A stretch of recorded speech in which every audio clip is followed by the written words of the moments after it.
ওকে, hello. আচ্ছা, আমি দুঃখিত লেটের জন্য।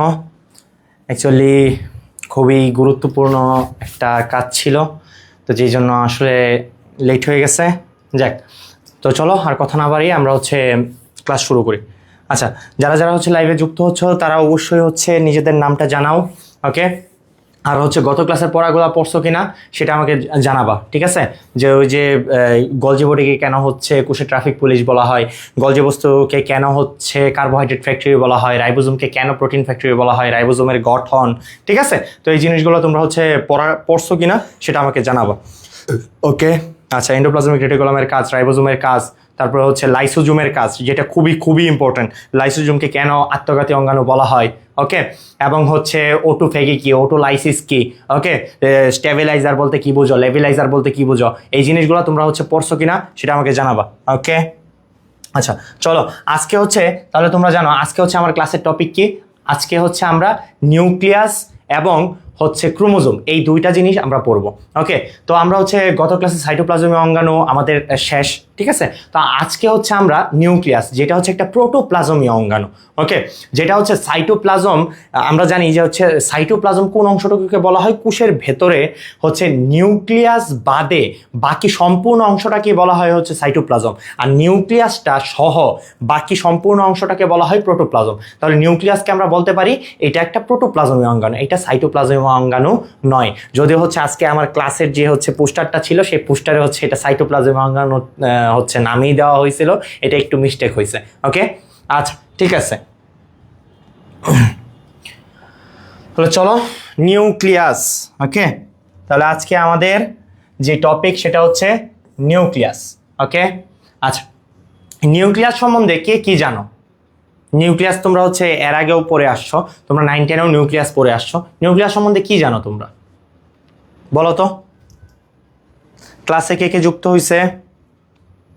সাইদা জান্নাত, হিমি, ওকে, রিয়াদ, ওকে, রিয়াদ বলছে পড়েছি, গুড। তারপর হাসান লিডার বলছে, সালাম দিছে, ওয়ালাইকুম সালাম। ওকে, মনি আক্তার জি, ওকে।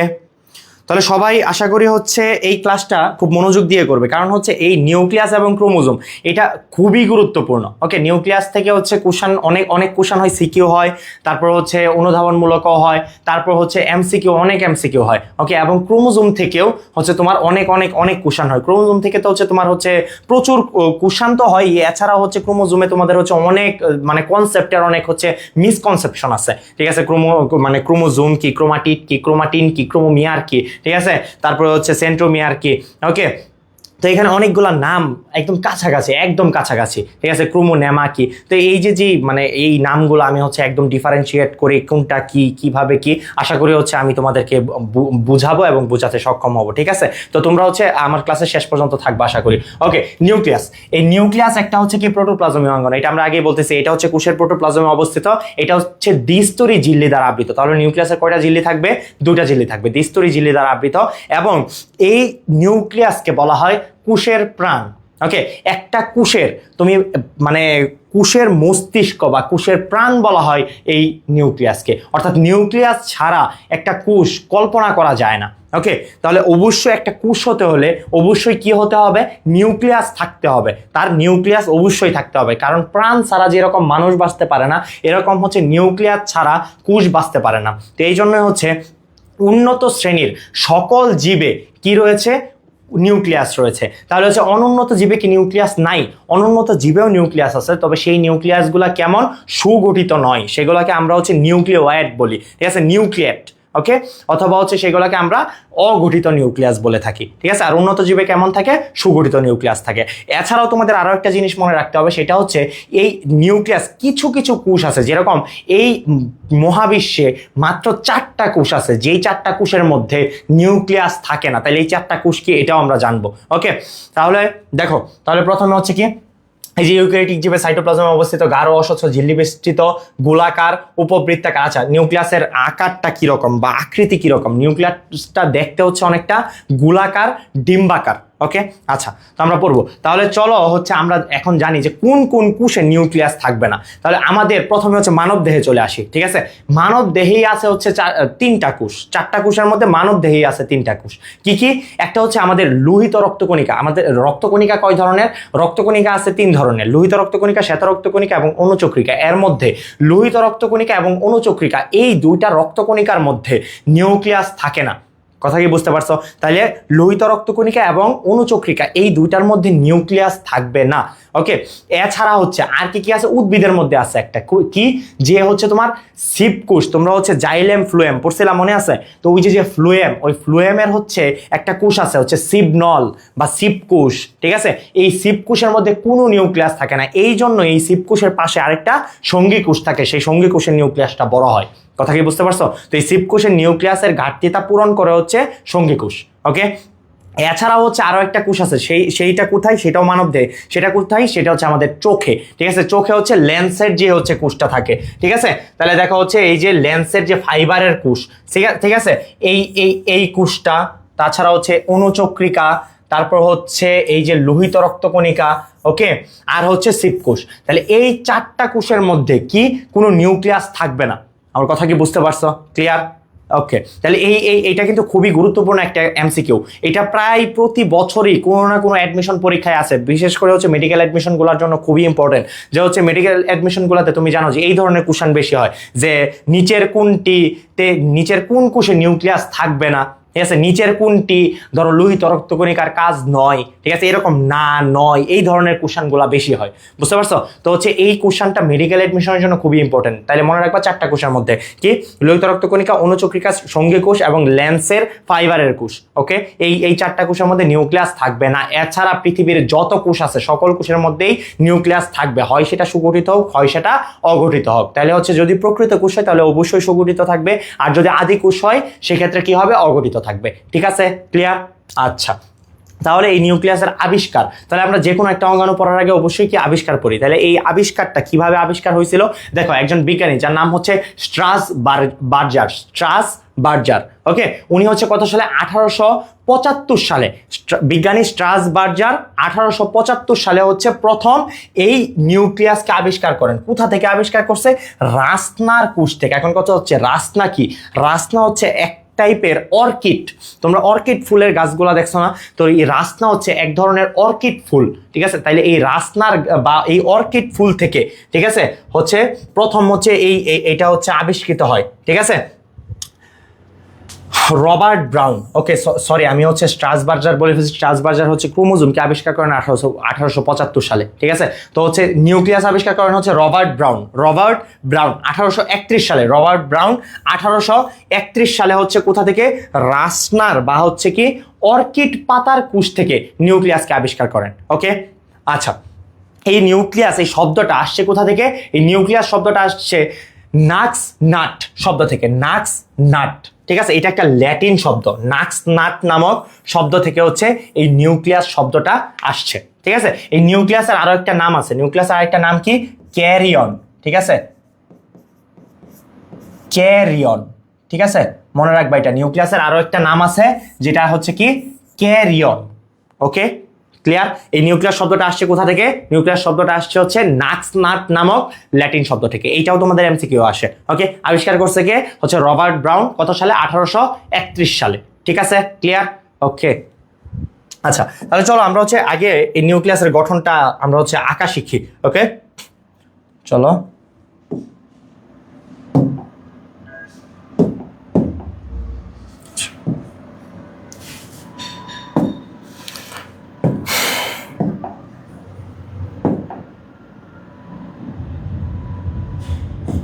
দেখো এটা নিউক্লিয়াস কেমন হয়, তাহলে নিউক্লিয়াসের আকৃতি কেমন? নিউক্লিয়াসের আকৃতি হচ্ছে গোলাকার, ডিম্বাকার, অথবা হচ্ছে তোমার কি অর্শক্ষুরাকৃতির হতে পারে। ওকে, তাহলে সাধারণত ইন জেনারেলি হচ্ছে নিউক্লিয়াস হয় গোলাকার। ওকে, আচ্ছা, তাহলে চলো আমরা হচ্ছে এই যেটা সাধারণ আকৃতি সেটা আমরা হচ্ছে আঁকার চেষ্টা করি। ওকে,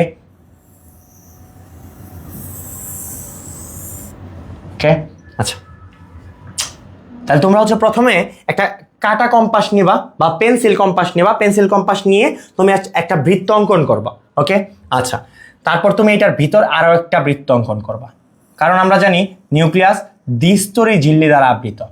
ওকে, তাহলে হচ্ছে তুমি এটার ভেতরে আরো একটা বৃত্ত অঙ্কন করবা। ওকে, তারপর হচ্ছে তুমি কি করবা, তারপর তুমি হচ্ছে তোমার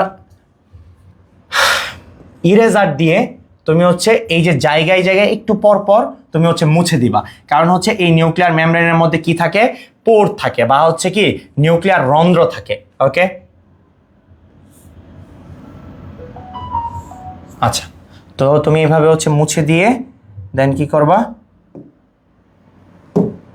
দেন হচ্ছে এই জায়গাগুলোকে তুমি সংযুক্ত করে দাও।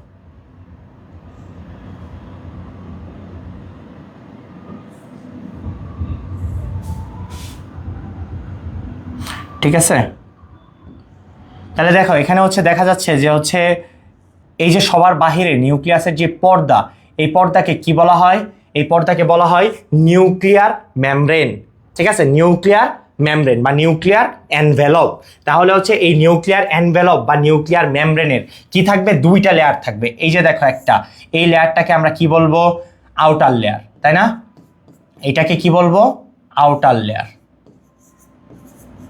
ওকে, আচ্ছা, তারপর দেখো, তারপর হচ্ছে এটা আমরা অন্য কালার পেন দিয়ে আঁকি। দেখো, তারপর হচ্ছে এই যে ভেতরেরটা, এই ভেতরের এই লেয়ারটাকে আমরা বলবো হচ্ছে ইনার লেয়ার। ওকে, এটাকে বলবো ইনার লেয়ার। ওকে, তাহলে এই দুইটা লেয়ারের মাঝখানে এই যে দেখো, এই যে এতটুকু একটা ফাঁকা জায়গা, তাই না? এই যে আউটার লেয়ার এবং ইনার লেয়ারের মাঝখানে একটা ফাঁকা জায়গা আছে। এই জায়গাটাকে আমরা কি বলবো, এই জায়গাটাকে বলবো perinuclear space. Perinuclear space. ঠিক আছে, দেখো এটাকে আমরা বলবো পেরি নিউক্লিয়ার স্পেস বা পেরি নিউক্লিয়ার ফাঁকা জায়গা। ওকে, তাহলে এই যে পেরি নিউক্লিয়ার স্পেস, এটা এটা এটা কতটুকু, এই জায়গাটুকু কতটুকু হচ্ছে পুরো থাকে, এই জায়গাটা হচ্ছে 10 থেকে 15 ন্যানোমিটার, 10 থেকে 15 ন্যানোমিটার পর্যন্ত হয়ে থাকে। ঠিক আছে, তাহলে এই জায়গাটা কতটুকু হয়, 10 থেকে 15 ন্যানোমিটার পর্যন্ত হয়ে থাকে। ওকে, তারপর তোমাকে হচ্ছে জানতে হবে যে এই যে নিউক্লিয়ার মেমব্রেন, ঠিক আছে, তাহলে এই outer membrane, inner membrane, perinuclear space, এই তিনটা জিনিস নিয়ে কি, এটাকে কি বলবো আমরা, এটাকে বলবো হচ্ছে নিউক্লিয়ার মেমব্রেন বা কি বলা যায় এটাকে, নিউক্লিয়ার, এই মেমব্রেন না বলে আমরা আরো একটা জিনিস বলতে পারি, কি বলতে পারি, এনভেলপ। ঠিক আছে, তাহলে হচ্ছে নিউক্লিয়ার মেমব্রেন বা নিউক্লিয়ার এনভেলপ। ওকে, তাহলে এটা দুই স্তর বিশিষ্ট, আউটার লেয়ার, ইনার লেয়ার এবং মাঝখানে থাকে পেরি নিউক্লিয়ার স্পেস। এটা কতটুকু, এটা হচ্ছে 10 to 15 ন্যানোমিটার পর্যন্ত পেরি নিউক্লিয়ার স্পেস হয়ে থাকে। তারপরে হচ্ছে কি এই লেয়ারগুলার মাঝখানে মাঝখানে বা হচ্ছে ফাঁকে ফাঁকে এই যে লেয়ারগুলার এই যে ফাঁকে ফাঁকে একটা হচ্ছে ফাঁকা জায়গা দেখা যাচ্ছে। এই ফাঁকা জায়গাটাকে কি বলা হয়, এই ফাঁকা জায়গাটাকে বলা হয় নিউক্লিয়ার পোর। নিউক্লিয়ার পোর বা নিউক্লিয়ার ফাঁকা জায়গা বা নিউক্লিয়ার রন্ধ্র। ঠিক আছে, নিউক্লিয়ার এই পোর মানে কি, পোর মানে হচ্ছে রন্ধ্র। তাহলে তোমরা হচ্ছে নিউক্লিয়ার রন্ধ্র নামেই এটাকে বেশি চিনো। তাহলে হচ্ছে নিউক্লিয়ার রন্ধ্র বা নিউক্লিয়ার পোর, এই যে এই ফাঁকা জায়গাটা, বুঝতে পারছো? তাহলে এইখানে একটা নিউক্লিয়াসের মধ্যে এরকম হচ্ছে কতগুলা ফাঁকা জায়গা থাকতে পারে, একটা নিউক্লিয়াসের মধ্যে এরকম হচ্ছে। আচ্ছা, আর নিউক্লিয়াসের ভিত্তিতে কোষের প্রকারভেদ নির্ধারণ করা হয়েছে, যেমন প্রোক্যারিওটিক, ইউক্যারিওটিক। ওকে হাসান লিডার, ভালো বলছো। আচ্ছা, প্রকারভেদ আমি হচ্ছে বলবো, এটা হচ্ছে কোষের প্রকারভেদ। ওকে, নিউক্লিয়াসের প্রকারভেদ, হ্যাঁ কোষ এই নিউক্লিয়াসের উপর ভিত্তি করে কোষকে হচ্ছে দুটা ভাগে ভাগ করা হয়েছে। আচ্ছা, বৈষম্যভেদ পর্দা দ্বারা আবৃত জৈবিক ক্রিয়াকলাপের একক যা সজীব মাধ্যম ছাড়াই জেনারেশন করতে পারে সেটি কোষ।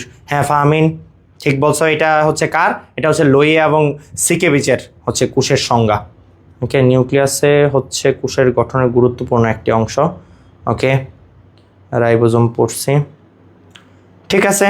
ওকে, এখন হচ্ছে তোমরা একটু ক্লাসে মনোযোগ দাও। ওকে, আচ্ছা দেখো, তাহলে হচ্ছে এই যে এখানে যে নিউক্লিয়ার রন্ধ্র, এখানে কতগুলা নিউক্লিয়ার রন্ধ্র থাকতে পারে, দেখো একটা নিউক্লিয়াসের মধ্যে প্রায় হচ্ছে 1000 থেকে শুরু করে, ঠিক আছে, 1000 থেকে শুরু করে 10,000 পর্যন্ত রন্ধ্র থাকতে পারে। একটা নিউক্লিয়াসের মধ্যে 1000 থেকে শুরু করে কতগুলা, 10,000 পর্যন্ত নিউক্লিয়ার রন্ধ্র থাকতে পারে। কথা কি বুঝতে পারছো? তো এই নিউক্লিয়ার রন্ধ্র কিন্তু সংকুচন প্রসারণশীল, এটা হচ্ছে এই জায়গাটা মানে বড় হইতে পারে ছোটও হইতে পারে, এটা সংকুচন প্রসারণশীল। ঠিক আছে, এই নিউক্লিয়ার রন্ধ্রের গঠন আমরা নিউক্লিয়াসটা পড়া শেষ করি, তারপর নিউক্লিয়াসের পরে হচ্ছে আমরা এই নিউক্লিয়াসের রন্ধ্রের গঠনটাও পড়বো। ঠিক আছে, তো আমরা প্রথমে চলো হচ্ছে নিউক্লিয়াসের যে হচ্ছে আরো গঠনগুলো বাকি আছে সেগুলো আমরা পড়ি। তাহলে নিউক্লিয়াসের 1 নাম্বার হচ্ছে যে আমাদের গঠনটা সেটা হচ্ছে কি নিউক্লিয়ার মেমব্রেন, এটা হচ্ছে 1 নাম্বার। ঠিক আছে, একটা আদর্শ নিউক্লিয়াসের 4টি অংশ থাকে। একটা আদর্শ নিউক্লিয়াসের কয়টা অংশ থাকে? 4টা অংশ থাকে। কি কি 4টা অংশ থাকে? এই যে দেখো 1 নাম্বার,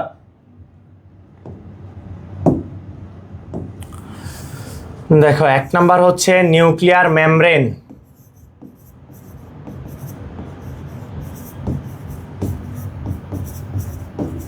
নিউক্লিয়ার মেমব্রেন। 2 নাম্বার হচ্ছে নিউক্লিওপ্লাজম, নিউক্লিওপ্লাজম। 3 নাম্বার হচ্ছে কি নিউক্লিওলাস, নিউক্লিওলাস। ওকে, তারপর হচ্ছে 4 নাম্বার কি ক্রোমাটিন ফাইবার,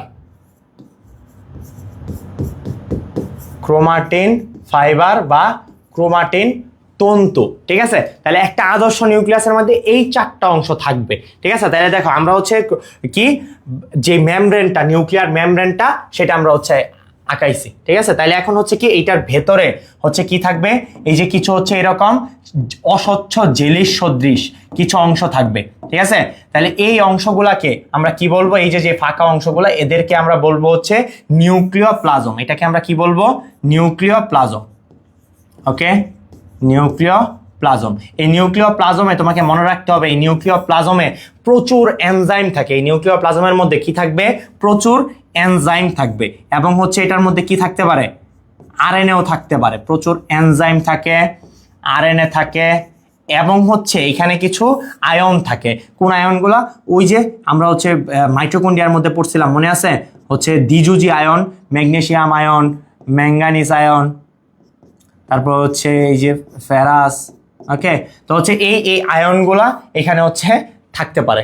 ওকে, আচ্ছা, তারপর দেখো, তারপর হচ্ছে তাইলে এই নিউক্লিওপ্লাজম, তারপর এই নিউক্লিওপ্লাজমের মধ্যে কি থাকে? নিউক্লিওপ্লাজমের মধ্যে দেখো এইখানে একটা ঘন সন্নিবিষ্ট একটা অংশ থাকে।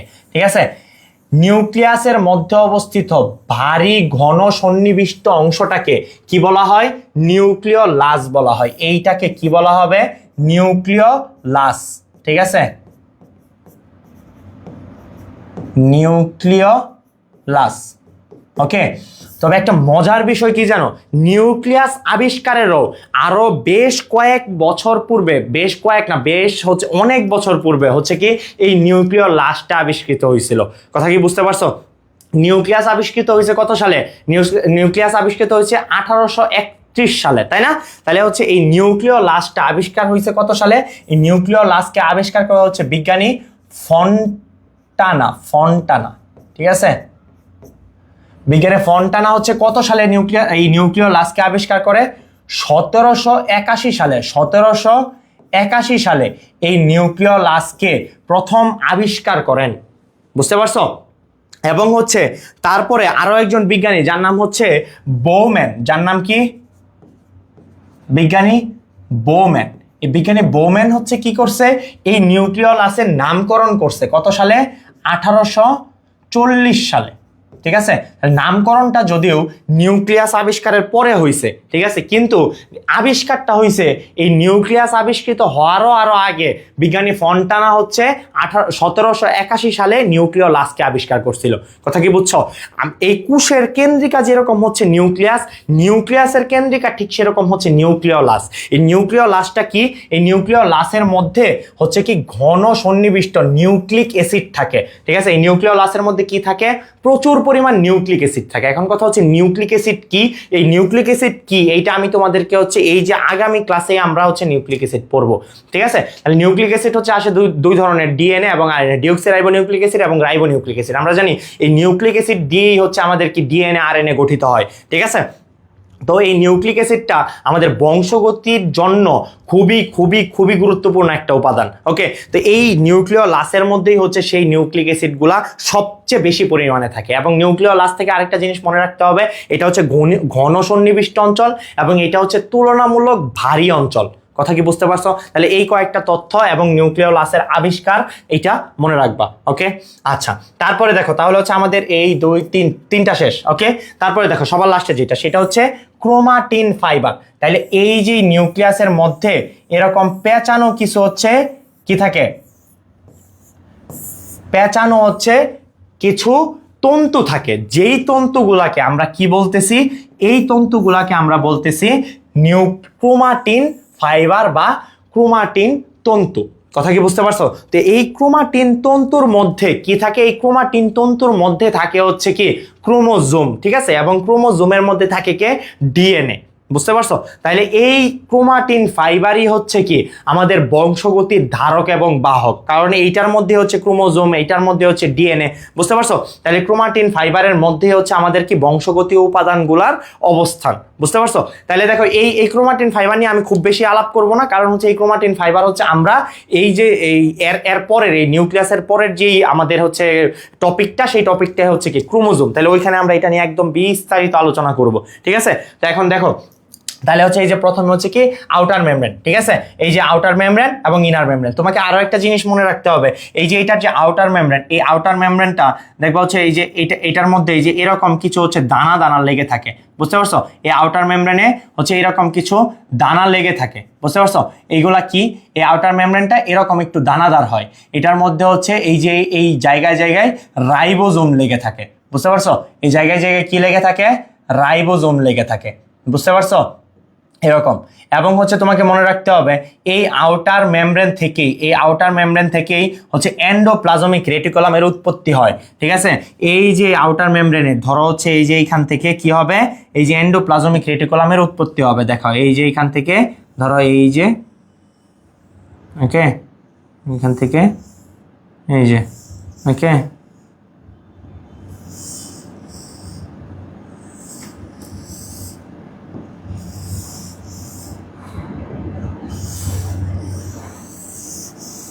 দেখো তাহলে এই যে এটা একটা কি এন্ডোপ্লাজমিক রেটিকুলাম। তাহলে এই এন্ডোপ্লাজমিক রেটিকুলামের উৎপত্তি হয় কোথায়, নিউক্লিয়াসের আউটার মেমব্রেন থেকে। এবং হচ্ছে এই যে নিউক্লিয়াসের মধ্যে তৈরিকৃত হচ্ছে বিভিন্ন ধরনের বস্তু বা উপাদান সময় এই এন্ডোপ্লাজমিক রেটিকুলামের মধ্য দিয়ে এন্ডোপ্লাজমিক রেটিকুলামটা বিস্তৃত থাকে কোন পর্যন্ত, প্লাজমা মেমব্রেন পর্যন্ত বা প্লাজমা মেমব্রেনের দিকে বিস্তৃত থাকে। বুঝতে পারছো? তো হচ্ছে এইটা নিউক্লিয়াস থেকে বিভিন্ন দ্রব্যাদি বা বস্তুগুলাকে হচ্ছে কি আউটার মানে হচ্ছে প্লাজমা মেমব্রেনের দিকে নিয়ে যেতে সাহায্য করে। আমার কথা কি বুঝতে পারছো? এবং হচ্ছে কি আউটার মেমব্রেনের হচ্ছে গায়ে হচ্ছে কি রাইবোজোম দানা লাগানো থাকে। তাইলে এই আউটার মেমব্রেনটা কি হচ্ছে অনেকটা প্রোটিন সংশ্লেষণেও সাহায্য করে। আমার কথা কি বুঝতে পারছো? এবং এই আউটার মেমব্রেন বা হচ্ছে এই যে তার যে কি বলে নিউক্লিয়ার মেমব্রেনটা, এটা কি দিয়া তৈরি হয়? আমরা জানি যে কোনো মেমব্রেন হচ্ছে কি দিয়া তৈরি হবে, অবশ্যই প্রোটিন লিপিড দিয়া তৈরি হবে। ঠিক আছে, প্রোটিন এবং লিপিড দিয়া তৈরি হবে। এখানে কোন ধরনের লিপিড থাকবে? এখানে হচ্ছে ফসফোলিপিড থাকবে। এইটাও একটা হচ্ছে আমরা কুশঝিল্লির গঠন পড়ছিলাম, মনে আছে? কুশঝিল্লির গঠন কেমন ছিল? ফসফোলিপিড বাইলেয়ার, তাই না? তো এইটার মধ্যেও এই নিউক্লিয়াসের যেই পর্দা বা ঝিল্লিটা, এইটাও হচ্ছে কি এইখানেও ফসফোলিপিড বাইলেয়ার থাকবে। কথা কি মনে থাকবে? বুঝতে পারছো? আচ্ছা,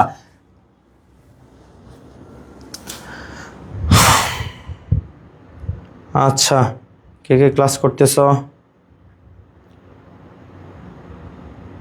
আচ্ছা, গ্রিন কালারটা বেশি ফোকাস হচ্ছে না। ওকে, ঠিক আছে, গ্রিন কালার তো এখন ইউজ করা বাদ দিয়ে দিছি। ওকে, ঠিক আছে, আর কোনো সমস্যা আছে কিনা আমাকে একটু জানাও। হ্যাঁ,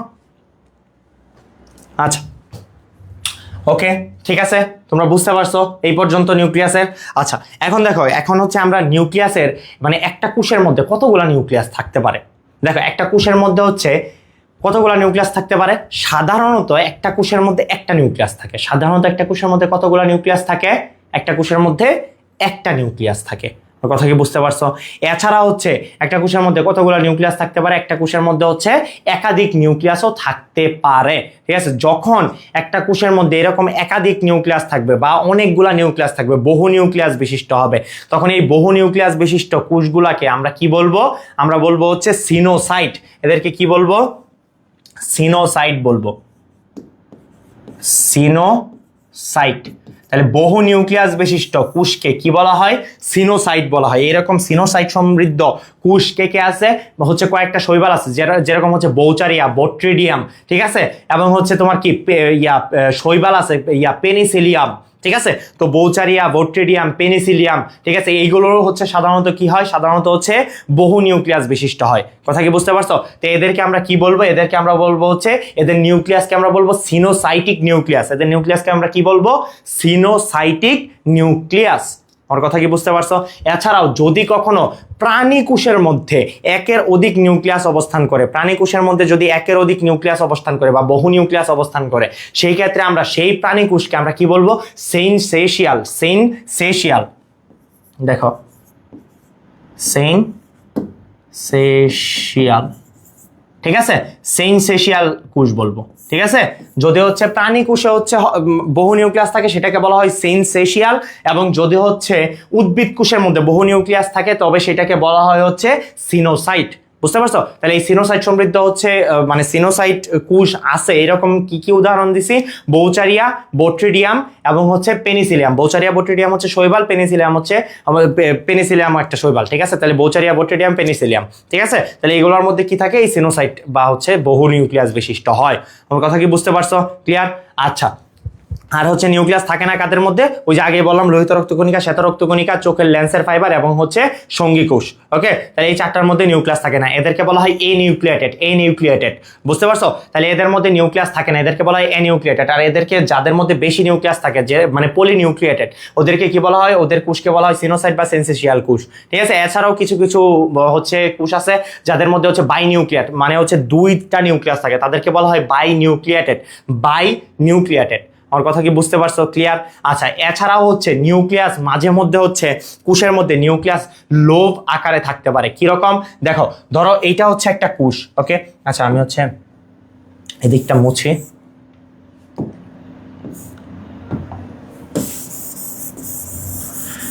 দেখো, কখনো কখনো কোষের মধ্যে নিউক্লিয়াসটা কিভাবে থাকতে পারে?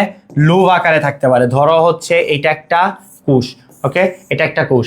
এখন ধরো নিউক্লিয়াসটা এই যে এরকম থাকতে পারে, ধরো এইটা একটা, এবং এইটা শেষ না হয়, ধরো এই যে, ঠিক আছে। দেখো এখানে কি, এই যে একটা দুইটা লুপ, এই একই নিউক্লিয়াস, ঠিক আছে। এটা কিন্তু একটা নিউক্লিয়াস, ধরো এই মাঝখানে এইরকম ফাঁকা নাই, ওকে, মাঝখানে ফাঁকা নাই, ধরো এরকম একটু সংকুচিত হইয়া এখানে একটা নিউক্লিয়াস এবং এইখানে একটা নিউক্লিয়াস, ঠিক আছে। দেখো নিউক্লিয়াস একটাই, কিন্তু এটা কি? এটা হচ্ছে দেখো দুইটা লুপ বিশিষ্ট, বুঝতে পারছো? তখন এটাকে আমরা বলবো কি? তখন এটাকে বলবো হচ্ছে লুপ বিশিষ্ট নিউক্লিয়াস, বুঝতে পারছো? তো এরকম হচ্ছে লুপ বিশিষ্ট হচ্ছে মাল্টি লুপড নিউক্লিয়াসও থাকতে পারে, বেশ কয়েকটা লুপ থাকতে পারে। ধরো হচ্ছে এই যে ধরো এরকম এরকম এরকম, ঠিক আছে। তো হচ্ছে দেখো এটার মধ্যে কি অনেকগুলা লুপ আছে এই নিউক্লিয়াসের মধ্যে। তাহলে যদি এরকম থাকে সেটাকে আমরা বলি কি? Multi lobed nucleus. Multi lobed nucleus. Lobed, lobed মানে অংশ, লোপ মানে অংশ, ঠিক আছে। তাহলে লোপড, মাল্টি লোপড নিউক্লিয়াস, ওকে। এরকম মাল্টি লোপড নিউক্লিয়াস কাদের মধ্যে আছে? তোমরা জানো শ্বেত রক্তকণিকা। শ্বেত রক্তকণিকার মধ্যে হচ্ছে গ্র্যানুলোসাইট, অ্যাগ্রানুলোসাইট, দানাদার এবং অদানাদার অনেকগুলো হচ্ছে আরো কোষ আছে, ঠিক আছে। এর মধ্যে একটা কোষ আছে বেসোফিল, নাম শুনছো? বেসোফিল। তাহলে এই বেসোফিলের মধ্যে হচ্ছে কি থাকে? এই যে এরকম মাল্টি লোপড নিউক্লিয়াস থাকে, বুঝতে পারছো? নিউক্লিয়াসটা এরকম মাল্টি লোপড হয়, বুঝতে পারছো? ক্লিয়ার? আচ্ছা, তো এখন চলো তাহলে হচ্ছে এই নিউক্লিয়াস সম্বন্ধে আমরা হচ্ছে আমাদের স্লাইডে কি কি আছে চলো একটু পড়ি। আচ্ছা, নিউক্লিয়াসের আবিষ্কার আমরা পড়ছি। আচ্ছা, তারপর হচ্ছে কি গঠন। তাহলে নিউক্লিয়াসটা অবশ্যই প্রোটিন এবং নিউক্লিক অ্যাসিড দিয়ে গঠিত। নিউক্লিয়াসটা কি কি দিয়ে গঠিত হয়? দেখো এই যে প্রোটিন এবং নিউক্লিক অ্যাসিড, এই দুটা জিনিস মনে রাখলে হবে। নিউক্লিয়াসটা কি কি দিয়ে গঠিত হবে? প্রোটিন এবং নিউক্লিক অ্যাসিড দিয়ে গঠিত হবে, ঠিক আছে। তো এখানে আরো অনেক কিছু আছে, এত কিছু লাগবে না, এটা থেকে শুধু এতটুকু মনে রাখবা যে হচ্ছে এটা প্রোটিন এবং নিউক্লিক অ্যাসিড দিয়ে গঠিত হয়, ঠিক আছে। এছাড়া হচ্ছে এই নিউক্লিয়াসের হচ্ছে কয়টি অংশ থাকবে? এই নিউক্লিয়াসের চারটি প্রধান অংশ রয়েছে। চারটি প্রধান অংশ রয়েছে, কি কি? দেখো এই যে নিউক্লিয়ার মেমব্রেন, নিউক্লিওপ্লাজম, নিউক্লিওলাস এবং ক্রোমাটিন তন্তু, ঠিক আছে। তো এছাড়াও হচ্ছে আরো একটা অংশ আছে যেটাকে কি বলতেছি আমরা? নিউক্লিয়ার রন্ধ্র বা নিউক্লিয়ার পোর, ঠিক আছে। ক্লিয়ার? আচ্ছা, তো এখানে যে এই যে নিউক্লিওপ্লাজম, এটার আরো একটা নাম আছে। নিউক্লিওপ্লাজমের আরো একটা নাম আছে। নিউক্লিওপ্লাজমের আরেকটা নাম কি? এটাকে আমরা ক্যারিওলিম্ফ বলে থাকি। ক্যারিওলিম্ফ, কেরিও লিম্ফ, বুঝতে পারছো? কেরিও লিম্ফ বলে থাকি। ওকে, তাহলে হচ্ছে আমরা কেন এটাকে কেরিও লিম্ফ বলি, কারণ নিউক্লিয়াসের আরেকটা নাম বলছিলাম আমরা, কি বলছিলাম? কেরিয়ন, বুঝতে পারছো? তাহলে কেরিয়নের যে মাতৃকা, এই নিউক্লিওপ্লাজমটাকে নিউক্লিয়াসের মাতৃকা, বা মাতৃকা মানে কি নিউক্লিয়াসের ভেতরের অংশকে, নিউক্লিয়াসের ভেতরে যে অর্ধস্বচ্ছ অংশটা, জেলির ন্যায় অংশটা, সেটাকে আমরা কি বলতেছিলাম? নিউক্লিওপ্লাজম বলতেছিলাম। তাহলে এই নিউক্লিওপ্লাজমটা কেরিয়নের যে মাতৃকা, সেটাকে আমরা কেরিও লিম্ফ বলি। তো এই জন্য নিউক্লিওপ্লাজমের আরো একটা নাম হচ্ছে কেরিও লিম্ফ, বুঝতে পারছো? আচ্ছা, নিউক্লিয়ার মেমব্রেনের আরেকটা নাম কি বলছিলাম? নিউক্লিয়ার হচ্ছে কি বলছিলাম? এনভেলপ। এছাড়াও এটার আরো একটা নাম আছে কেরিওরিকা, বুঝতে পারছো? হচ্ছে ওই যে কেরিয়নের যে পর্দা, সেটাকে আমরা কি বলি? কেরিওরিকা, বুঝতে পারছো? ক্লিয়ার? আচ্ছা, তারপরে আছে নিউক্লিওলাস। ওকে, আচ্ছা, তারপরে আছে ক্রোমাটিন তন্তু। তাহলে এইগুলো নিয়ে, নিউক্লিওলাস নিয়ে আমি অলরেডি হচ্ছে আলোচনা করছি। আচ্ছা, তারপর হচ্ছে আমরা পরবর্তী স্লাইডে দেখি কি কি আছে। আচ্ছা, নিউক্লিয়ার মেমব্রেন। তাহলে নিউক্লিয়ার মেমব্রেন নিয়ে আশা করি হচ্ছে আমি কথাবার্তা বলছি, যে হচ্ছে দেখো এটা হচ্ছে কি মাঝখানে হচ্ছে এই যে কিছু জায়গা থাকে, যেটাকে হচ্ছে পেরি নিউক্লিয়ার স্পেস বলা হয়। ঠিক আছে, পেরি নিউক্লিয়ার স্পেস বলা হয়। পেরি নিউক্লিয়ার স্পেসের হচ্ছে চওড়া কতটুকু থাকে? 10 to 15 ন্যানোমিটার। ঠিক আছে, এটা হচ্ছে দ্বিস্তরী ঝিল্লি দ্বারা আবৃত হয়, এগুলো ফসফোলিপিড বাইলেয়ার দিয়ে তৈরি হয়। ঠিক আছে, এছাড়া হচ্ছে কি দেখো এটা হচ্ছে এই যে মাঝখানে, ঠিক আছে, এটার মাঝখানে হচ্ছে কি থাকে? এই যে মানে প্রতিটা তোমার হচ্ছে নিউক্লিয়ার মেমব্রেনের মাঝখানে নিউক্লিয়ার রন্ধ্র থাকে, এবং এই রন্ধ্রগুলা সংকুচিত প্রসারিত হতে পারে। ঠিক আছে, তো এই নিউক্লিয়ার রন্ধ্রের গঠন আমরা পড়বো, একটু পরেই পড়বো। ঠিক আছে, আচ্ছা, এখন দেখো নিউক্লিওপ্লাজম। তাহলে নিউক্লিওপ্লাজমটা আমি বলছি কি, এটা হচ্ছে কি এই যে অস্বচ্ছ আবৃত স্বচ্ছ দানাদার জেলির মতো অর্ধতরল পদার্থ। ঠিক আছে, তাহলে এটার আরেকটা নাম কি? কেরিও লিম্ফ। ঠিক আছে, আচ্ছা, কেরিও লিম্ফ, এটা লিম্ফ হবে। ঠিক আছে, কেরিও লিম্ফ। ঠিক আছে, আচ্ছা, তারপর দেখো নিউক্লিওপ্লাজমের মূল প্রোটিন দিয়ে তৈরি। তাহলে এটা হচ্ছে মূলত প্রোটিন দিয়ে তৈরি। ঠিক আছে, নিউক্লিওপ্লাজমটা কি দিয়ে তৈরি? প্রোটিন দিয়ে তৈরি। এটার মধ্যে কি থাকে? আরএনএ থাকে এবং বিভিন্ন এনজাইম থাকে, খনিজ লবণ থাকে। এছাড়াও হচ্ছে এখানে কি হচ্ছে ওই যে বিভিন্ন বললাম বাইভ্যালেন্ট আয়ন থাকতে পারে। ঠিক আছে, আচ্ছা, তারপর দেখো, আচ্ছা, নিউক্লিওলাসের আবিষ্কার আমি অলরেডি বলছি যে বিজ্ঞানী ফন্টানা কি করছে? বিজ্ঞানী ফন্টানা হচ্ছে 1781 সালে এটাকে আবিষ্কার করছে, এবং বিজ্ঞানী বোম্যান হচ্ছে 1840 সালে এটার নামকরণ করছে। ঠিক আছে, আচ্ছা, এটা নিয়ে আরো হচ্ছে কথাবার্তা আমি বলছি অলরেডি। এবং হচ্ছে তারপরে হচ্ছে কি লাস্টে কি আছে? ক্রোমাটিন তন্তু নিয়েও আশা করি হচ্ছে আমি এটা পরের যে তোমার হচ্ছে যে ক্রোমোজোম, সেইখানে আমি এটা নিয়ে একদম বিস্তারিত কথাবার্তা বলবো। এখানে হচ্ছে তোমাদের না মনে রাখলেও চলবে। আচ্ছা, এখন চলো নিউক্লিয়ার রন্ধ্র। এই নিউক্লিয়ার রন্ধ্রটা তোমাদের অনেকে হচ্ছে নিউক্লিয়াসটা মানে মানে পড়ায় ফেলবা। অনেক টিচারও আমি দেখছি যে নিউক্লিয়াস পড়াইতেছে, নিউক্লিয়ার রন্ধ্র নিয়ে তেমন কোনো কথাবার্তা বলতেছে না। কিন্তু তুমি দেখবা তোমার যে বইটা আছে, এই বইয়ের মধ্যে নিউক্লিয়ার রন্ধ্রের আলাদা একটা গঠন আছে। ঠিক আছে, তো এই নিউক্লিয়ার রন্ধ্রের গঠনটা চলো হচ্ছে আমরা একটু হচ্ছে প্রথমে চিত্রটা দেখি, তারপর আমরা হচ্ছে এটা দেখতেছি। ঠিক আছে, যে হচ্ছে এটার মধ্যে কি কি থাকে। ঠিক আছে, আচ্ছা, চলো এটা একটু সবাই মনোযোগ দিয়ে দেখো নিউক্লিয়ার রন্ধ্রের চিত্রটা, কারণ এটা হচ্ছে খুবই খুবই খুবই গুরুত্বপূর্ণ। ঠিক আছে, আচ্ছা, দেখো নিউক্লিয়ার রন্ধ্র। তাহলে প্রথমে হচ্ছে এই যে আমাদের যে নিউক্লিয়ার কি বলে নিউক্লিয়াসটা আছে, হ্যাঁ, এই দেখো এই যে আমাদের যে নিউক্লিয়াসটা, হ্যাঁ, এই নিউক্লিয়াসের ধরো আমি হচ্ছে এই যে এতটুকু অংশকে, ঠিক আছে, আমি হচ্ছে ধরো এই যে এতটুকু অংশকে, হ্যাঁ, আমি হচ্ছে কেটে জুম ইন করতেছি। ঠিক আছে, মানে এটাকে আমি জুম করতেছি। ঠিক আছে, তাহলে এটাকে আমি জুম করলে আমরা কি দেখতে পাবো? এই যে এই অংশটাকে আমি যখন জুম ইন করব, তখন আমরা কি দেখতে পাবো? চলো দেখি, এটা হচ্ছে আমরা একটা চিত্র আঁকি। দেখো, ধরো এটা হচ্ছে ওই যে নিউক্লিয়ার একটা মেমব্রেন, এটা হচ্ছে ওই যে এই পাশের মেমব্রেনটা, এবং চিত্রটা আমি একটু নিচে আঁকি। দেখো, এটা হচ্ছে এক পাশের মেমব্রেন, ধরো এই যে দ্বিস্তর বিশিষ্ট, এবং এইটা হচ্ছে আমার আরেক পাশের মেমব্রেন। ঠিক আছে, তাহলে এই যে মাঝখানের যে ফাঁকা জায়গাটুকু, এই মাঝখানের এই ফাঁকা জায়গাটাকে আমরা কি বলতেছি? নিউক্লিয়ার রন্ধ্র বলতেছি, তাই না? তাহলে এই নিউক্লিয়ার রন্ধ্রটা আমি বলছি কতগুলো নিউক্লিয়ার রন্ধ্র থাকতে পারে? প্রায় 1000 থেকে 10,000 একটা নিউক্লিয়াসের মধ্যে 1000 থেকে 10,000 পর্যন্ত নিউক্লিয়ার রন্ধ্র থাকতে পারে, বুঝতে পারছো? এবং এই নিউক্লিয়ার রন্ধ্রের ব্যাস কত? এই নিউক্লিয়ার রন্ধ্রের ব্যাস হচ্ছে 9 ন্যানোমিটার, 9 ন্যানোমিটার, বুঝতে পারছো? 9 ন্যানোমিটার, মানে এটা অতি ক্ষুদ্র, বুঝতে পারছো? কিন্তু এটার মধ্যে কি, এটার মধ্যে প্রায় 50 রকমের প্রোটিন থাকে, 50 রকমের প্রোটিন থাকে, যেই প্রোটিনগুলা কি করে, যেই প্রোটিনগুলা হচ্ছে এই নিউক্লিয়ার রন্ধ্রটা সংকুচিত প্রসারিত করতে সাহায্য করে, বুঝতে পারছো? তো নিউক্লিয়ার রন্ধ্রের মধ্যে প্রায় 50 রকমের প্রোটিন থাকে, যেই প্রোটিনগুলা এই নিউক্লিয়ার রন্ধ্রকে সংকুচিত এবং প্রসারিত করতে সাহায্য করে। এর মধ্যে 8টি প্রোটিনকে বলা হয় অ্যাঙ্কর প্রোটিন, ঠিক আছে? এই প্রোটিনগুলো বেশি গুরুত্বপূর্ণ। এবং একটা প্রোটিন, যেই প্রোটিনটা বড়, সেই প্রোটিনটাকে বলা হয় হচ্ছে ট্রান্সপোর্টার প্রোটিন, ঠিক আছে? দেখো এই যে ঠিক মাঝখানে, এইটা ঠিক মাঝখানে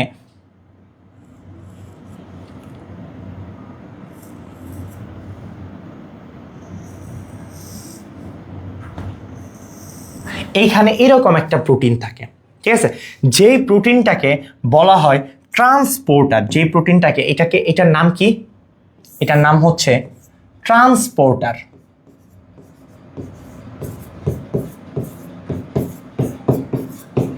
দেখো একটা নাম শুনে বোঝা যাচ্ছে, কি বোঝা যাচ্ছে, এটা ট্রান্সপোর্ট করতে সাহায্য করে। অর্থাৎ এই যে ধরো এটা হচ্ছে এই যে এই দিকে নিউক্লিয়াসটা আছে, ঠিক আছে? এই দিকে কি আছে, নিউক্লিয়াসটা আছে, তাহলে এটা নিউক্লিয়াসের ভেতরের দিক, আর এটা নিউক্লিয়াসের বাহিরের দিক বা সাইটোপ্লাজম, ঠিক আছে? তাহলে নিউক্লিয়াসের ভেতর থেকে অনেকগুলা বস্তু, যে আমরা বলছিলাম গত ক্লাসে যে নিউক্লিয়াসের ভেতরে ডিএনএ রেপ্লিকেশন হয়, ডিএনএ ট্রান্সক্রিপশন হয়, তাহলে ট্রান্সক্রিপশন প্রক্রিয়ায় তৈরিকৃত এমআরএনএ নিউক্লিয়ার রন্ধ্র দিয়ে বাইরে বের হয়ে আসে, বলছিলাম না? তাহলে নিউক্লিয়াসের ভেতর থেকে অনেক বস্তু নিউক্লিয়াসের বাইরে বের হয়ে আসে, তাই না? তাহলে এটা কিভাবে বের হয়ে আসবে, এটা একটা মাধ্যম দিয়ে বের হইতে হবে। এই মাধ্যমটা বা এই ক্যানেলটাই হচ্ছে এই ট্রান্সপোর্টার। এই ট্রান্সপোর্টারটার মধ্যে দিয়া একটা ফাঁকা জায়গা থাকে বা একটা ক্যানেল থাকে, ঠিক আছে? ক্লিয়ার? আচ্ছা, তারপর দেখো এখন এইটা এরকম ফাঁকার মধ্যে কেমনে অবস্থান করবে, এটারে তো হচ্ছে এই দুইটা মেমব্রেনের সাথে জোড়া লাগাইতে হবে, তাই না? তাহলে এইটাকে এই দুইটা মেমব্রেনের সাথে হচ্ছে জোড়া লাগানো হয়। দেখো, আচ্ছা এটা আমি লাল দিয়েই দিই। দেখো এখানে হচ্ছে এরকম হচ্ছে কতগুলা বস্তু, কতগুলা প্রোটিন, ঠিক আছে? এই ট্রান্সপোর্টারকে মেমব্রেনের সাথে বেঁধে রাখে, ঠিক আছে? এদেরকে বলা হয় অ্যাঙ্কার, ঠিক আছে? এদেরকে কি বলা হয়, অ্যাঙ্কার, বুঝতে পারছো? এদেরকে বলা হয় অ্যাঙ্কার প্রোটিন।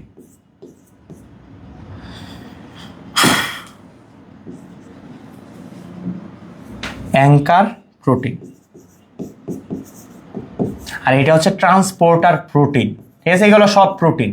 আমি আগে বলছি এখানে 50 রকমের প্রোটিন থাকে, ঠিক আছে? তাহলে হচ্ছে প্রথমে একটা ট্রান্সপোর্টার থাকে, এই ট্রান্সপোর্টারকে কতগুলা অ্যাঙ্কার প্রোটিন হচ্ছে কি দুই পাশের মেমব্রেনের সাথে এটাকে বেঁধে রাখে।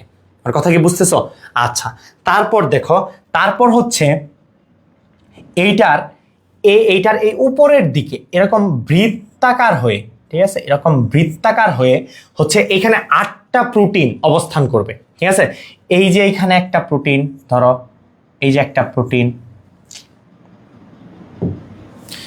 এই যে এখানে একটা প্রোটিন, ধরো এই যে এখানে একটা প্রোটিন, 3টা 4টা 5টা 6টা 7টা 8টা, ঠিক আছে? এখানে 8টা প্রোটিন অবস্থান করে। এবং নিচেও ঠিক এইভাবে, নিচেও এইখানে হচ্ছে 1টা 2টা 3টা 4টা 5টা 6টা 7টা 8টা, এইখানেও 8টা প্রোটিন অবস্থান করে, ঠিক আছে? এই প্রোটিনগুলা কি করে, এই প্রোটিনগুলার এই প্রত্যেকটা প্রোটিন থেকে এই উপরের দিকে, ঠিক আছে, এই উপরের দিকে হচ্ছে একটা করে তন্তু বের হয়, ঠিক আছে? এই উপরের দিকে একটা করে তন্তু বের হয়, যেই তন্তুগুলা এখানে একটা হুকের সাথে যুক্ত থাকে, ঠিক আছে? এই দেখো এটা কেমন একটা আছে, এই যে এরকম একটা গঠন তৈরি হয়েছে, তাই না?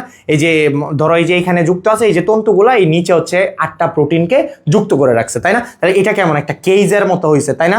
এবং এইটাকে এই শেপটাকে বলা হয় স্পোক শেপ, বুঝতে পারছো? Spoke shape. এবং এই যে এই গঠনটাকে বলা হয় কেজ, এই গঠনটাকে বলা হয় কেজ, বুঝতে পারছো?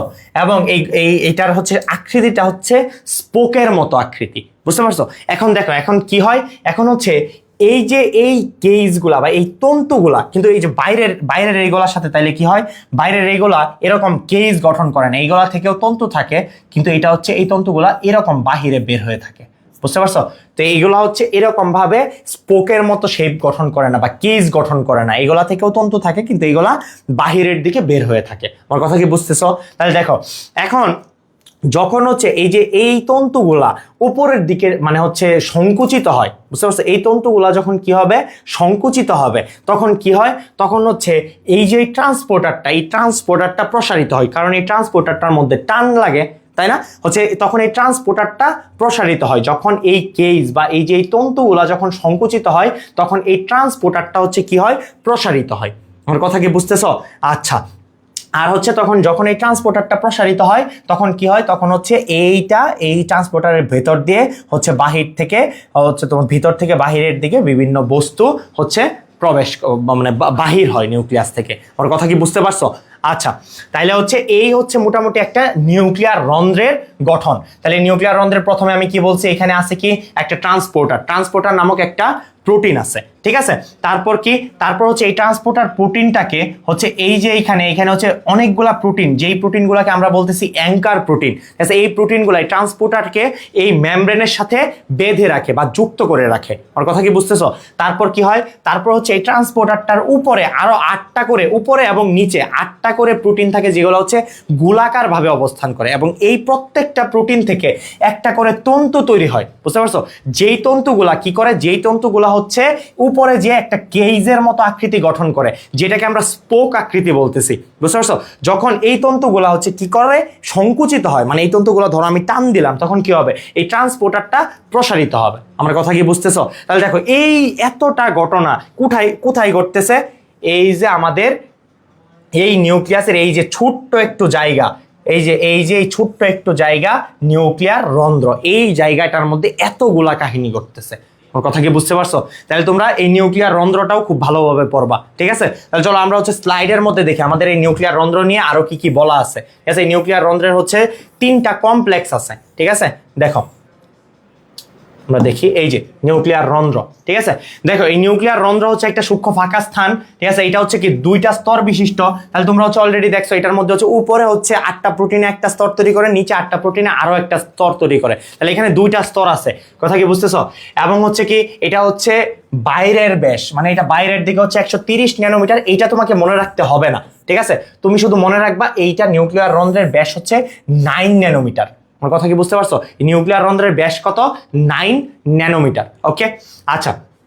তারপর দেখো এই নিউক্লিয়ার রন্ধ্রের 2টি প্রধান অংশ থাকে। একটা হচ্ছে নিউক্লিয়ার পোর কমপ্লেক্স, ঠিক আছে। এই নিউক্লিয়ার রন্ধ্রের মধ্যে যে এই যে প্রোটিনগুলা মিলে একটা কমপ্লেক্স অবস্থা তৈরি করে, এইটাকে আমরা বলতেছি নিউক্লিয়ার পোর বা নিউক্লিয়ার রন্ধ্রের জটিল অবস্থা, বুঝতে পারছো?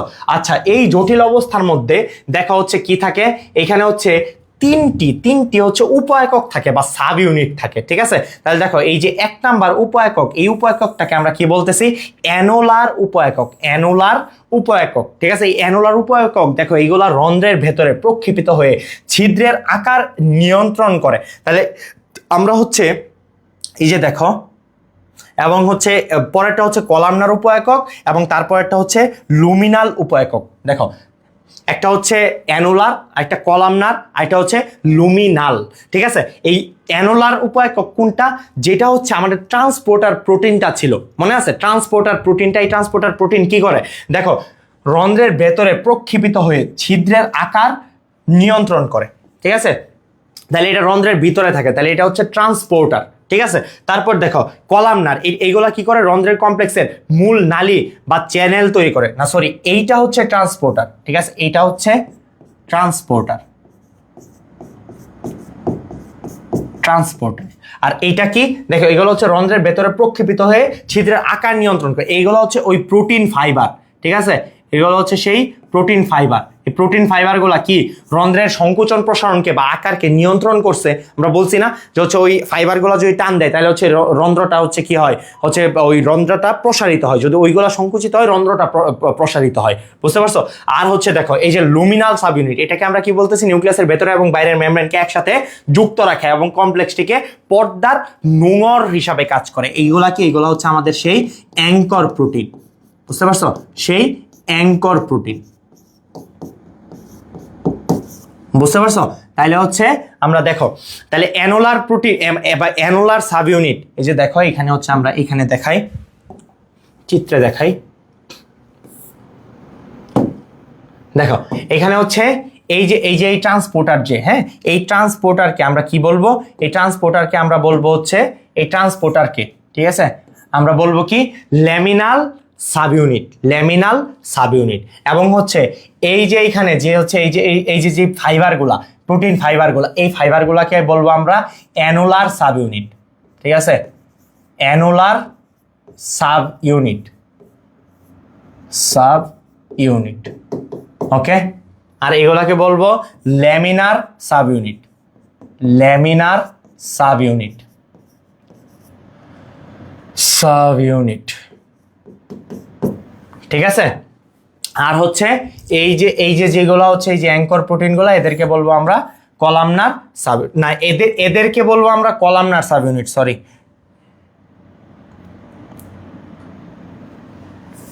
দেখো এই মাঝখানে ট্রান্সপোর্টারকে, এটা কি কলাম গঠন করতেছে না? এটা দেখো, এটা কি, এটা এখানে কলাম গঠন করতেছে, অর্থাৎ এটা হচ্ছে কি একটা নালী তৈরি করতেছে। তাহলে এটাকে আমরা বলবো হচ্ছে columnar sub unit, columnar sub unit. আর এই যে এইটাকে, এই যেগুলো হচ্ছে নোঙর হিসাবে কাজ করতেছে, এই যে, ঠিক আছে, অর্থাৎ এই ট্রান্সপোর্টারটাকে মেমব্রেনের সাথে বেঁধে রাখতেছে, এটাকে বলবো হচ্ছে ল্যামিনার। ঠিক আছে, ক্লিয়ার? বুঝতে পারছো তোমরা? ওকে, তাহলে এখানে হচ্ছে তিনটা সাব ইউনিট থাকে। এটা একটা কমপ্লেক্স, নিউক্লিয়ার পোর কমপ্লেক্স। এই নিউক্লিয়ার পোর কমপ্লেক্সের মধ্যে তিনটা সাব ইউনিট থাকে, একটা হচ্ছে অ্যানুলার সাব ইউনিট, একটা হচ্ছে কলামনার সাব ইউনিট, একটা হচ্ছে ল্যামিনার সাব ইউনিট। আশা করি তোমরা এই বিষয়টা বুঝতে পারছো। যদি বুঝে থাকো আমাকে একটু জানাও যে তোমরা বুঝছো কিনা।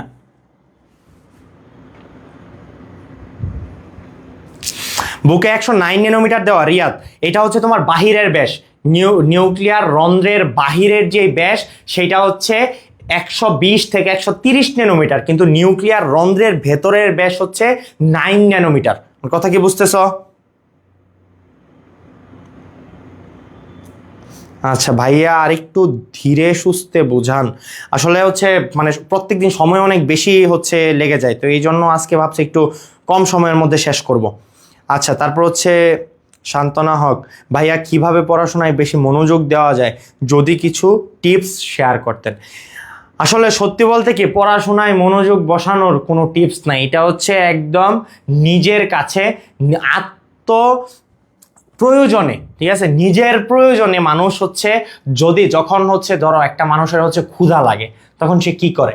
খায়, তাই না? তখন তারে তুমি কোনোভাবে আটকায় রাখতে পারবা যে না তুই খাইস না, ক্ষুধা লাগছে মানে এখন সে খাবে। ধরো তার হচ্ছে কি, তার হচ্ছে এখন হচ্ছে প্রাকৃতিক ডাকে তার সাড়া দিতে হবে, ঠিক আছে, তার ওয়াশরুম করতে হবে, তুমি তারে কোনো কিছু দিয়ে আটকায় রাখতে পারবা? সে কিন্তু ওয়াশরুম করতে যাবেই, তাই না? তো এরকম ভাবে তোমার তাইলে ওইটা কি প্রয়োজন, এই জন্য তুমি করতেছো। তাহলে পড়াশোনাটাকে যখন ঠিক এরকম বেসিক নিড বা প্রয়োজনের কাতারে আনতে পারবা, তখন ঠিক এমনি পড়াশোনা করবা, বুঝতে পারছো? প্রয়োজনের তাগিদে পড়াশোনা করবা, বুঝতে পারছো? আমি যতই ধাক্কায়া বলি, তোমার বাবা মা যতই ধাক্কায়া বলুক, এই সমাজের মানুষ, পরিবারের মানুষ যতই বলুক, যতদিন পর্যন্ত পড়াশোনা নিজের প্রয়োজন বানাতে না পারবা, ততদিন পর্যন্ত পড়াশোনাতে কখনোই মনোযোগ বসবে না, বুঝতে পারছো?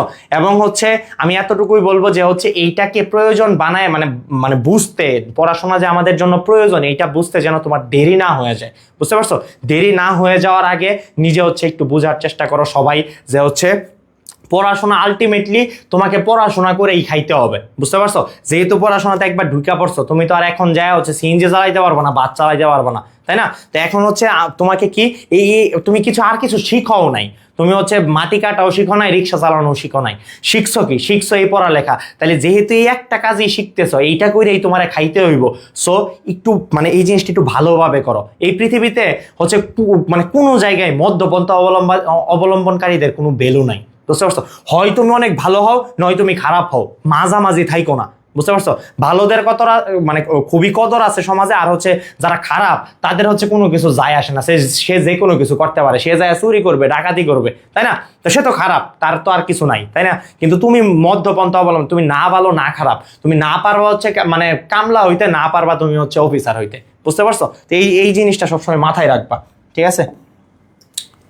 আর হচ্ছে ওই যে একজন অনলাইনে একজন হচ্ছে তোমাদের টিচার আছে, ঠিক আছে, পপুলার একজন টিচার, তার একটা কথা আমার হচ্ছে খুব ভালো লাগে, জঘন্য লেভেলের পরিশ্রমী, ঠিক আছে? তো জঘন্য লেভেলের পরিশ্রমী হবে, এছাড়া সফলতার আর কোনো মূল মন্ত্র নাই, একমাত্র মন্ত্র জঘন্য লেভেলের পরিশ্রমী, এছাড়া আর কিচ্ছু করার নেই, বুঝতে পারছো? তুমি পরিশ্রম করবা না, স্যার আমার অনেক মেধা আছে, ব্রেইন আছে, কিচ্ছু কাজ করবে না, সব কিছু ইউজলেস হয়ে যাবে।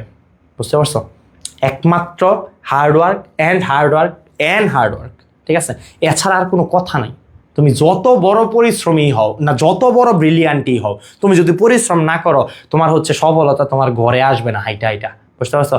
আর হচ্ছে আমার মানে নসিবে আছে, তাকদিরে আছে স্যার, আসবেই। ঠিক আছে? তো বাবা তাকদিরকে তোমার হচ্ছে মানে সেইটার জন্য, তাকদিরকে পাওয়ার জন্য তোমার হচ্ছে সেই কাজটুকু, তো সেই রাস্তায় তো তোমার যাইতে হবে। ধরো তো তুমি একটা রাস্তায় গেলে স্বর্ণ পাবা, ঠিক আছে? তোমার তাকদিরে এটা আছে, আগে তো তোমার ওই রাস্তাটায় যাইতে হবে, নাহলে তুমি কেমনে পাবা?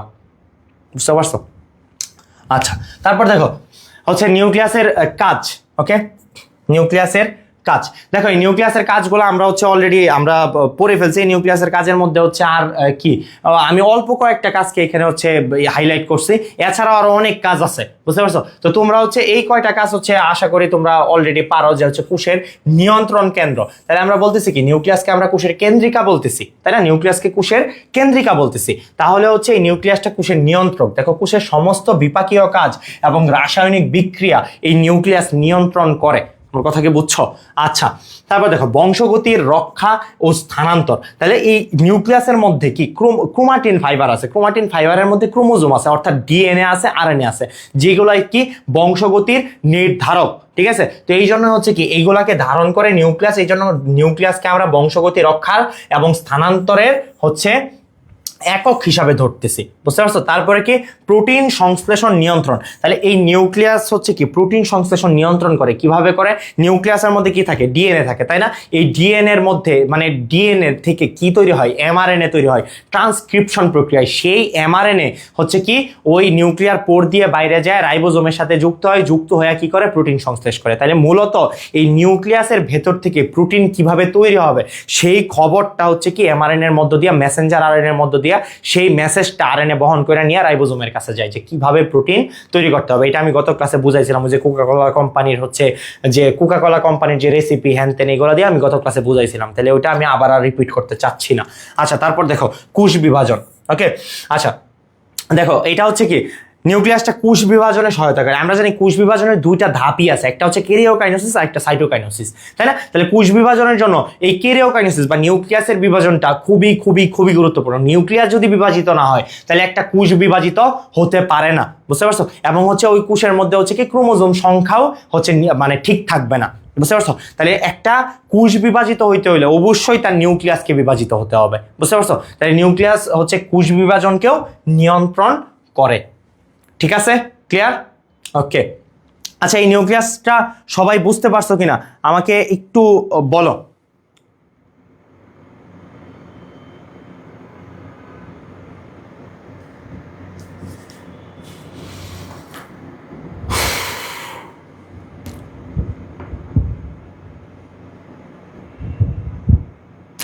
আচ্ছা, নাজিয়া মাহমুদ, চিত্র আঁকার পর নামগুলা কি যে কোনো এক সাইডে লিখবো? না, তোমরা যখন খাতায় চিত্র আঁকবা তখন চিত্র আঁকার পর যেরকম আমি যদি আমার এই ফিগারটা দেখাই, আমি তো তোমাদেরকে বুঝাচ্ছি, তো যেইটা যে মানে যখন যেখানে লিখতে পারতাছে ওইখানে লিখে দিচ্ছি। ঠিক আছে?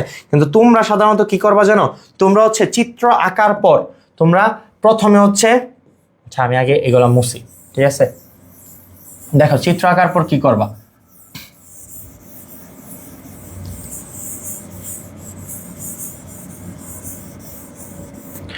আচ্ছা প্রথমে হচ্ছে চিত্র আঁকার পর তুমি ঠিক স্কেল দিয়া, পেন্সিল দিয়া এখানে এরকম একটা ডট ডট লাইন টানবা।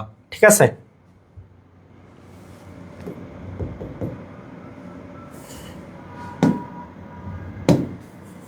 দেখো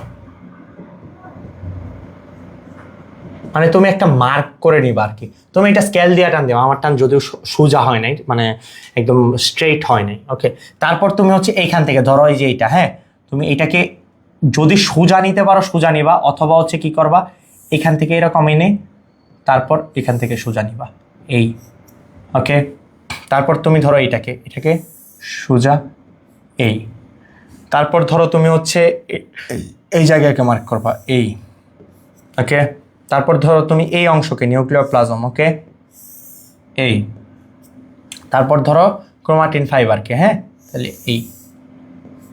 এই, ঠিক আছে? তাহলে দেখো তোমার এতে খাতার সৌন্দর্যটা ভালো থাকবে। তারপর তুমি এই পাশে লিখবা, ধরো এই যে এখানে নিউক্লিওলাস, এটা হচ্ছে নিউক্লিয়ার মেমব্রেন, ওকে? ঠিক এই পাশে লিখবা। তাহলে হচ্ছে কি তোমার হচ্ছে মানে হাবিজাবি হয় না, ওকে?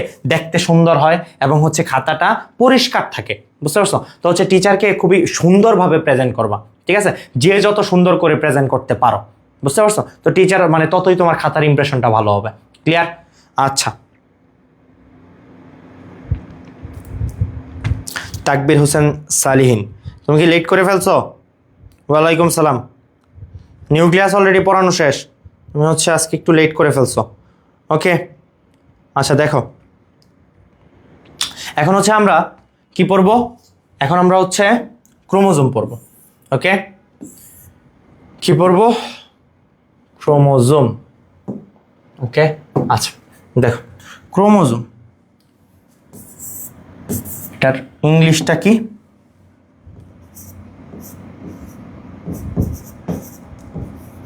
ক্রোমোসোম, ওকে?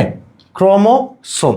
এই ক্রোমোসোম এই এই এই এখানে দেখো দুইটা শব্দ আছে, একটা আছে ক্রোমো আর একটা আছে সোম।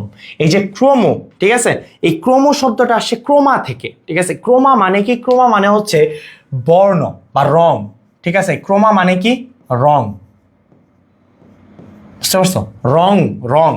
এবং হচ্ছে সোমা মানে সোমা মানে বা সোম মানে হচ্ছে বডি, তুমি জানো, ঠিক আছে? বা দেহ, ঠিক আছে? তাইলে হচ্ছে রং ধারণকারী দেহকে ক্রোমোজোম বলে, ঠিক আছে? অর্থাৎ ক্রোমোজোম এমন একটা জিনিস যে রং ধারণ করতে পারে, ঠিক আছে? তাহলে শুধু কি স্যার রং ধারণকারী দেহকে ক্রোমোজোম বলে এইটুকু বলে দিলেই হবে? না, হবে না। দেখো তাহলে হচ্ছে ক্রোমোজোমের সংজ্ঞাটা খুবই ইম্পর্টেন্ট, ক্রোমোজোমের সংজ্ঞাটা তোমাকে মুখস্থ করতে হবে, ঠিক আছে? তো ক্রোমোজোমের সংজ্ঞাটা আমি কি বলবো? ক্রোমোজোম কই থাকে? আগে ক্রোমোজোমের অবস্থানটা বলো। ক্রোমোজোম নিউক্লিয়াসের মধ্যে অবস্থান করে, ওই যে ক্রোমাটিন ফাইবার একটু আগেই পড়ছো। তাহলে ক্রোমোজোম প্রথমে বলবা নিউক্লিয়াসের মধ্যে অবস্থিত, নিউক্লিয়াসের মধ্যে অবস্থিত। তাহলে রং ধারণকারী, এটা রংকে ধারণ করে, আমরা হচ্ছে শব্দ থেকে এটা বুঝছি। তাহলে নিউক্লিয়াসের মধ্যে অবস্থিত, রং ধারণকারী, ঠিক আছে? এবং হচ্ছে বংশগতীয় উপাদানকে ধারণকারী, রং এবং বংশগতীয় উপাদানকে ধারণকারী সূত্রাকার যেই ক্ষুদ্রাঙ্গ, ঠিক আছে? তাহলে হচ্ছে ক্রোমোজোম হচ্ছে কি? ক্রোমোজোম হচ্ছে নিউক্লিয়াসের মধ্যে অবস্থিত, নিউক্লিয়াসের মধ্যে অবস্থিত রং ধারণকারী অনুলিপন ক্ষমতা সম্পন্ন, ওকে? নিউক্লিয়াসের মধ্যে অবস্থিত রং ধারণকারী অনুলিপন ক্ষমতা সম্পন্ন যেই সূত্রাকৃতির ক্ষুদ্রাঙ্গ বংশগতীয় উপাদানকে ধারণ করে এবং প্রকরণ সৃষ্টিতে সাহায্য করে, তাকে আমরা ক্রোমোজোম বলি, ঠিক আছে? তাহলে দেখো কি কি আসতেছে? নিউক্লিয়াসের মধ্যে অবস্থিত, তারপর কি অনুলিপন ক্ষমতা সম্পন্ন রং ধারণকারী যেই ক্ষুদ্রাঙ্গ, ওকে? যেই ক্ষুদ্রাঙ্গ কি করে? বংশগতীয় উপাদানকে ধারণ করে, ঠিক আছে? এবং কি? এবং হচ্ছে প্রকরণ সৃষ্টিতে সহায়তা করে, ঠিক আছে? কি সৃষ্টিতে? প্রকরণ সৃষ্টিতে সহায়তা করে, ঠিক আছে? মিউটেশন এবং প্রকরণ, মিউটেশন এবং প্রকরণ, দুইটা, মিউটেশন এবং প্রকরণ সৃষ্টিতে সহায়তা করে, তাকেই কি বলা হয়? ক্রোমোজোম বলা হয়, ঠিক আছে? এখন তুমি বলতে পারো যে হচ্ছে স্যার সবই তো বুঝলাম, এই যে এখানে মিউটেশন এই শব্দটা আমি বুঝতে পারি নাই। বুঝছো এই মিউটেশন মানে কি জানো? বলো তো আমাকে, কমেন্টে একটু জানাও তো কেউ যদি মিউটেশন মানেটা জানো। এমডি হাবিব, স্যার আজকে আমি প্রথম ক্লাস করলাম, পিছনের ক্লাসগুলো কিভাবে করতে পারি? আচ্ছা হাবিব, তুমি হচ্ছে এখন পর্যন্ত আমাদের হচ্ছে ক্লাসগুলা ফেসবুক লাইভের মাধ্যমেই হচ্ছে। তো তুমি আমাদের হচ্ছে পূর্বের যে লাইভ ক্লাসগুলা, পূর্বে হচ্ছে আরো কয়টা, মনে হয় 4টার মতো লাইভ ক্লাস আছে, ঠিক আছে? তুমি হচ্ছে ওই 4টা লাইভ ক্লাস তুমি হচ্ছে ঘরে বসে দেখে নিতে পারো, ঠিক আছে? এবং হচ্ছে কিছুদিন পর থেকে আমাদের হচ্ছে ওয়েবসাইটে ক্লাস নেওয়া শুরু হবে। আমাদের ওয়েবসাইটে হচ্ছে অল্প একটু সমস্যা আছে, সেটা হচ্ছে কাজ দ্রুত চলতেছে, তখন হচ্ছে আমাদের ওয়েবসাইটে ক্লাস নেওয়া হবে, ঠিক আছে? তো হচ্ছে এখন তুমি ফেসবুকে আছে, ফেসবুক থেকে তুমি দেখে নিতে পারো আমাদের পূর্বের লাইভ ক্লাসগুলো। আচ্ছা,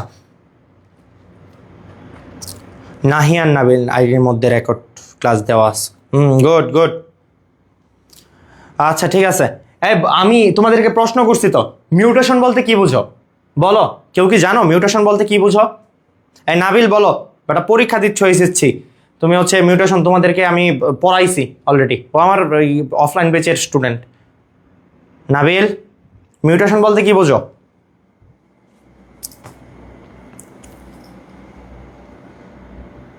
আরেকজনকে প্রয়োজনীয় উপাদান, মিউটেশন বলে প্রয়োজনীয় উপাদান। রিয়াদ হবে না।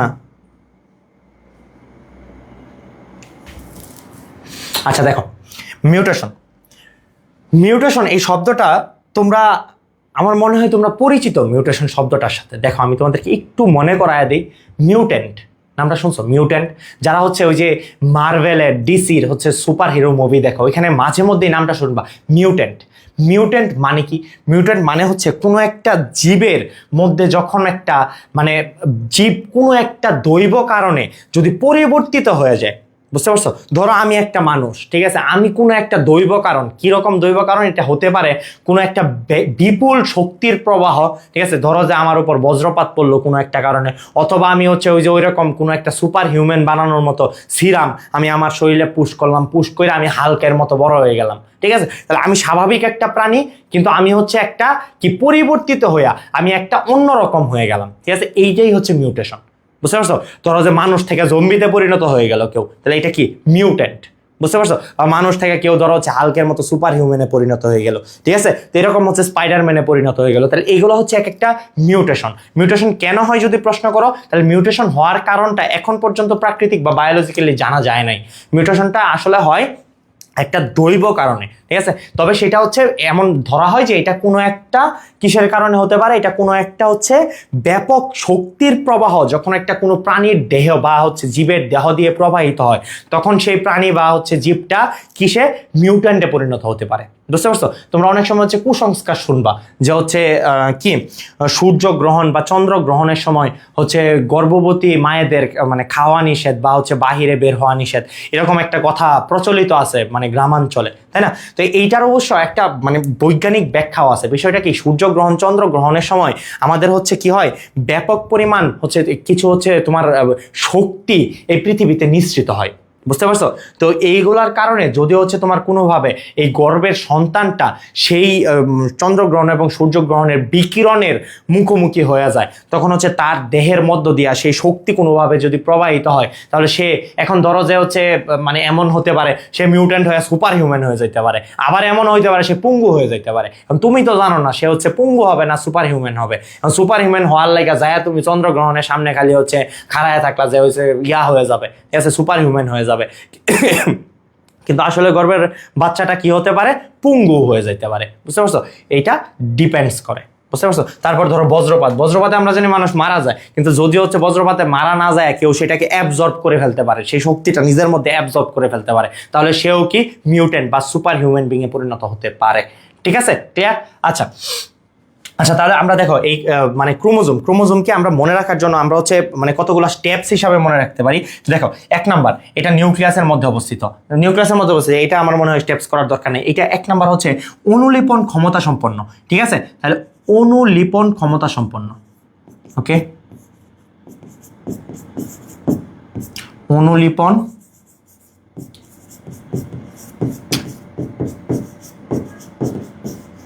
ক্ষমতা সম্পন্ন। দেখো তুমি যদি এটা সংজ্ঞাটা বুঝতে পারো না, তাহলে হচ্ছে তোমার অলরেডি এটার কাজ হয়ে যাবে। বুঝতে পারছো? তাহলে দেখো 1 নম্বর হচ্ছে অনুলিপন ক্ষমতা সম্পন্ন। তাহলে হচ্ছে নিউক্লিয়াসের মধ্যে অবস্থিত অনুলিপন ক্ষমতা সম্পন্ন রং ধারণকারী। তাহলে দেখো এটা কি, এটা রং ধারণ করতে পারে, রং ধারণকারী। ওকে, তারপর কি, যেই ক্ষুদ্রাঙ্গ, ঠিক আছে, যেই ক্ষুদ্রাঙ্গ কি করে, বংশগতীয় উপাদানকে বহন করে। তাহলে দেখো এটা কি করে, বংশগতীয় উপাদানকে বহন করতে পারে, বংশগতীয় উপাদান বহনকারী, উপাদান বহনকারী। ওকে, তারপর কি, তারপর হচ্ছে মিউটেশন এবং প্রকরণ সৃষ্টি করতে পারে, এবং মিউটেশন বা প্রকরণ সৃষ্টির কাজে ভূমিকা পালন করে। তাহলে মিউটেশন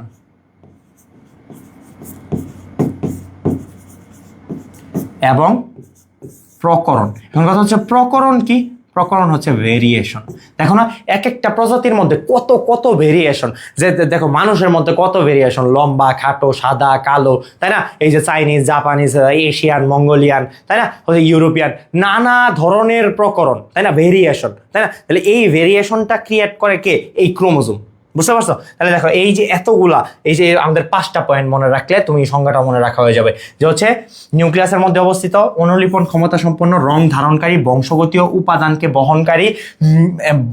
উপাদানকে বহনকারী যেই ক্ষুদ্রাঙ্গ মিউটেশন এবং প্রকরণ সৃষ্টি করতে পারে তাকে কি বলা হয়? ক্রোমোজোম বলা হয়। ক্লিয়ার? ওকে, আচ্ছা। তারপর দেখো এই ক্রোমোজোমের আবিষ্কার। ক্রোমোজোম হচ্ছে কি, ওই যে আমি নিউক্লিয়াসের মধ্যে যেটাকে হচ্ছে বলে ফেলছিলাম, বিজ্ঞানী স্ট্রাসবার্জার 1875 সালে এই ক্রোমোজোমকে আবিষ্কার করেন। ঠিক আছে, 1875 সালে বিজ্ঞানী স্ট্রাসবার্জার হচ্ছে কি এই ক্রোমোজোমকে প্রথম আবিষ্কার করেন, কিন্তু এটার নামকরণ করেন ওয়াইল্ডিয়ার। ঠিক আছে, এটার নামকরণ করেন কে? এ দেখো ওয়াইল্ডিয়ার। ঠিক আছে, হচ্ছে কত সালে? 1888 সালে। এরও আগে 1882 সালে আরো একজন বিজ্ঞানী, 1882 সালে আরো একজন বিজ্ঞানী যার নাম হচ্ছে ওয়াল্টার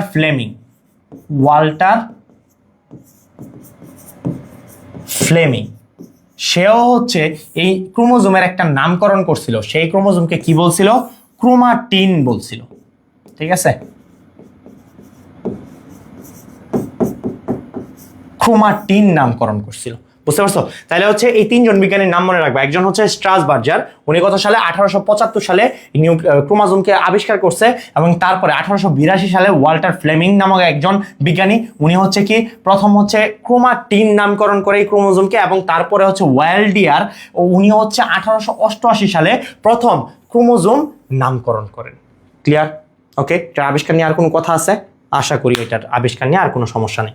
আচ্ছা, তারপর চলো হচ্ছে আমরা এই ক্রোমোজোমের গঠন। ওকে, আচ্ছা, এই ক্রোমোজোমের গঠন পড়ার আগে এই ক্রোমোজোমের সংখ্যা জানতে হবে। ক্রোমোজোমের সংখ্যা নিয়ে এটা সম্ভবত হচ্ছে আমার হচ্ছে পরে, এই যে ক্রোমোজোমের সংখ্যা। ঠিক আছে, আচ্ছা, তোমার প্রথমে মনে রাখতে হবে একটা কোষের মধ্যে কি থাকতে পারে? একটা কোষের মধ্যে ক্রোমোজোম সবসময় জোড়া ভাবে অবস্থান করবে। একটা কোষের মধ্যে ক্রোমোজোম সবসময় কি জোড়া ভাবে অবস্থান করবে, জোড়ায় অবস্থান করবে পেয়ার হিসাবে। বুঝতে পারছো? এবং তোমাকে মনে রাখতে হবে ক্রোমোজোমগুলা প্রত্যেকটা প্রাণীর ক্ষেত্রে, প্রত্যেকটা প্রজাতির ক্ষেত্রে, শুধু প্রাণী না, প্রত্যেকটা প্রজাতিতে, জীব অথবা প্রাণী যাদের ক্ষেত্রেই বলো, প্রত্যেকটা প্রজাতিতে ক্রোমোজোম সংখ্যা হবে আলাদা। বুঝতে পারছো? ক্রোমোজোম সংখ্যা একদম স্পেসিফিক। বুঝতে পারছো? এই ক্রোমোজোম সংখ্যাকে পরিবর্তন হয় না প্রজাতির ক্ষেত্রে, তার সংখ্যা একদম নির্দিষ্ট। যেরকম মানুষের ক্ষেত্রে ক্রোমোজোম সংখ্যা 46, একদম নির্দিষ্ট। মানুষের এই ক্রোমোজোম সংখ্যা বাড়বেও না কোনোদিন, কমবেও না কোনোদিন। ঠিক আছে, তারপর ধরো যে গিনিপিকের মধ্যে হচ্ছে ক্রোমোজোম সংখ্যা 64, এটা কোনোদিনই বাড়বেও না, কোনোদিনই কমবে না। তারপর ধরো ভুট্টাতে 20টা, ধরো যে কবুতরে 80টা। ঠিক আছে, তো এই যে এরকম যে ক্রোমোজোম সংখ্যা, এই তোমাদের বইয়ে দেখবা ক্রোমোজোম সংখ্যার একটা চার্ট আছে। ঠিক আছে, ক্রোমোজোম সংখ্যার এই চার্টটা সবাই মুখস্থ করে নিবা। ঠিক আছে, আর যাদের হচ্ছে বই নাই এখনো, যারা হচ্ছে এসএসসি পরীক্ষার্থী, যারা হচ্ছে এই যে পরীক্ষা দিয়া এখন হচ্ছে অবসর সময় কাটাচ্ছ, ঠিক আছে, এসএসসিতে এখনো বই কিনো নাই, তাদের ক্ষেত্রে আমি হচ্ছে আমার এই স্লাইডে হচ্ছে আমার ওই চার্টটা হচ্ছে অ্যাড করা হয় না, আমি তোমাদেরকে হচ্ছে ওই চার্টটা আলাদাভাবে দিয়ে দিব। ঠিক আছে, তাহলে ওই ক্রোমোজোম সংখ্যার এই চার্টটা তুমি হচ্ছে এইখান থেকে এই চার্টে কোন প্রাণীতে, কোন প্রজাতিতে কতগুলা হচ্ছে ক্রোমোজোম সংখ্যা থাকে এটা তুমি মুখস্থ করে নিবা। ঠিক আছে, আর হচ্ছে এই ক্রোমোজোম সংখ্যা থেকে তোমাকে আরেকটা জিনিস জানতে হবে, ক্রোমোজোম সংখ্যা হচ্ছে এক একটা কোষে কতগুলা ক্রোমোজোম থাকতে পারে। দেখো 2 থেকে 1600 পর্যন্ত ক্রোমোজোম থাকতে পারে, 2 থেকে 1600 পর্যন্ত ক্রোমোজোম থাকতে পারে। ঠিক আছে, এখন তোমার হচ্ছে মনে রাখতে হবে সর্বনিম্ন 2টা ক্রোমোজোম কার আছে? হচ্ছে গুলকৃমি। ঠিক আছে, গুলকৃমি। এখন গুলকৃমিকে আমরা সাধারণত অ্যাসকারিস লাম্ব্রিকয়েডিস নামে চিনি, কিন্তু এই অ্যাসকারিস লাম্ব্রিকয়েডিস যে সেটার মধ্যে 2টা না, সেটার মধ্যে সাধারণত হচ্ছে 4টা ক্রোমোজোম থাকে। বুঝতে পারছো? তাহলে অ্যাসকারিস মেগালোসেফালাস, বুঝতে পারছো? অ্যাসকারিস মেগালোসেফালাসের মধ্যে হচ্ছে কি 2টা সর্বনিম্ন সংখ্যক। এটা হচ্ছে সর্বনিম্ন সংখ্যক কোন প্রাণীতে, তোমার এরকম প্রশ্ন, কোন প্রাণীতে সর্বনিম্ন সংখ্যক বা 2টি ক্রোমোজোম থাকে? কোন প্রাণীতে? দেখো এই যে অ্যাসকারিস মেগালোসেফালাস, এটাকে আমরা কি বলে? এটাকে হচ্ছে, এটা মূলত এটা হচ্ছে বৈজ্ঞানিক নাম। এটা কার বৈজ্ঞানিক নাম? গুলকৃমির বৈজ্ঞানিক নাম। বুঝতে পারছো? তাহলে এখন যদি তোমাকে এইরকম প্রশ্ন করা হয় যে হচ্ছে কোন উদ্ভিদে, বুঝতে পারছো, যে হচ্ছে সর্বনিম্ন 2টি বা সর্বনিম্ন সংখ্যক ক্রোমোজোম থাকে নিচের কোন উদ্ভিদে, তখন তুমি কি বলবা? একটা অপুষ্পক উদ্ভিদ আছে, বুঝতে পারছো? যেটাকে আমরা কি বলি? যেটাকে আমরা বলি হচ্ছে মিউকর হেমিলাসিস, ঠিক আছে? হেমালিস, মিউকর হেমালিস। ওকে, তাহলে হচ্ছে এই মিউকর হেমালিসের মধ্যে হচ্ছে কি, এইটার মধ্যেও 2টা ক্রোমোজোম থাকে, বুঝতে পারছো? এছাড়া হচ্ছে পুষ্পক উদ্ভিদ আছে, যেটাকে হচ্ছে কি বলা হয়? হ্যাপ্লোপ্যাপাস, তারপর কি গ্রেসিলিস, হ্যাপ্লোপ্যাপাস গ্রেসিলিস। এটার মধ্যে কয়টা? এটার মধ্যে হচ্ছে তোমার কি 8টি ক্রোমোজোম থাকে, না 8টি না 4টি ক্রোমোজোম থাকে, বুঝতে পারছো? তাহলে আর হচ্ছে সর্বোচ্চ এখন হচ্ছে তোমার হচ্ছে, তাহলে তোমার হচ্ছে এত কিছু মনে রাখতে হবে না, যার 2টা জিনিস মনে রাখবে। একটা হচ্ছে অ্যাসকারিস মেগালোসেফালাস, যেটার মধ্যে হচ্ছে সর্বনিম্ন সংখ্যক মানে হচ্ছে 2টা ক্রোমোজোম থাকে। আর হচ্ছে আরেকটা হচ্ছে অপুষ্পক উদ্ভিদ, যেটার নাম কি? Mucor হেমালিস, mucor হেমালিস। ওকে, এইটার মধ্যে কি? এইটার মধ্যে হচ্ছে কি 2টা ক্রোমোজোম থাকে, বুঝতে পারছো? এটার মধ্যেও কি 2টা ক্রোমোজোম থাকে। আচ্ছা, এছাড়া কি? এছাড়া হচ্ছে তোমাকে মনে রাখতে হবে সর্বোচ্চ সংখ্যক ক্রোমোজোম, অর্থাৎ 16টা ক্রোমোজোম থাকতে পারে কার? ঠিক আছে, 16টা ক্রোমোজোম থাকতে পারে হচ্ছে, দেখো, অলকান্থা, ঠিক আছে? অলকান্থা স্পেসিস, অলকান্থা স্পেসিসের মধ্যে হচ্ছে কি 1600 পর্যন্ত ক্রোমোজোম থাকতে পারে, ঠিক আছে? এই যে অলকান্থা নামক একটা প্রজাতি, বুঝতে পারছো? একটা প্রজাতি আছে অলকান্থা নামক একটা প্রজাতি, যেটার মধ্যে হচ্ছে কি 1600 পর্যন্ত ক্রোমোজোম থাকতে পারে। ক্লিয়ার? বুঝতে পারছো? ওকে, এইগুলো হচ্ছে তোমার এমসিকিউ এর জন্য সবচেয়ে গুরুত্বপূর্ণ। ওকে, আচ্ছা, এখন চলো হচ্ছে আমরা এটার গঠনটা দেখি, ক্রোমোজোমের গঠন। ওকে, চলো আমরা এটা হচ্ছে প্রথমে চিত্র অঙ্কন করি। ওকে, দেখো একটা ক্রোমোজোম দেখতে কেমন।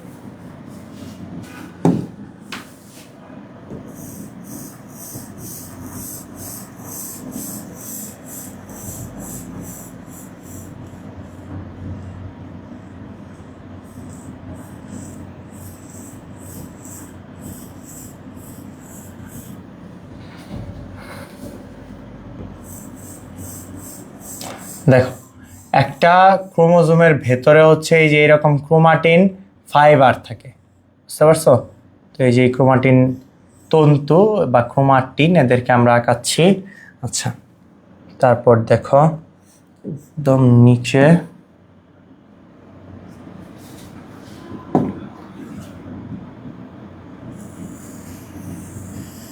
এখানে হচ্ছে এটাকে বলা হয় স্যাটেলাইট বা সেট।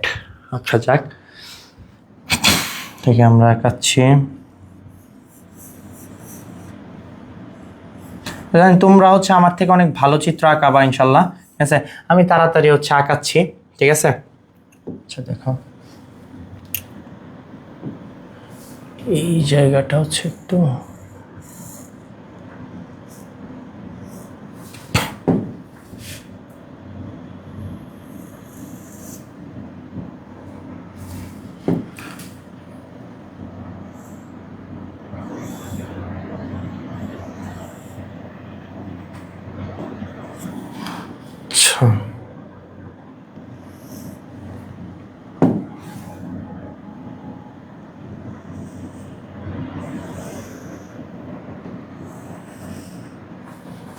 দেখো, তারপর হচ্ছে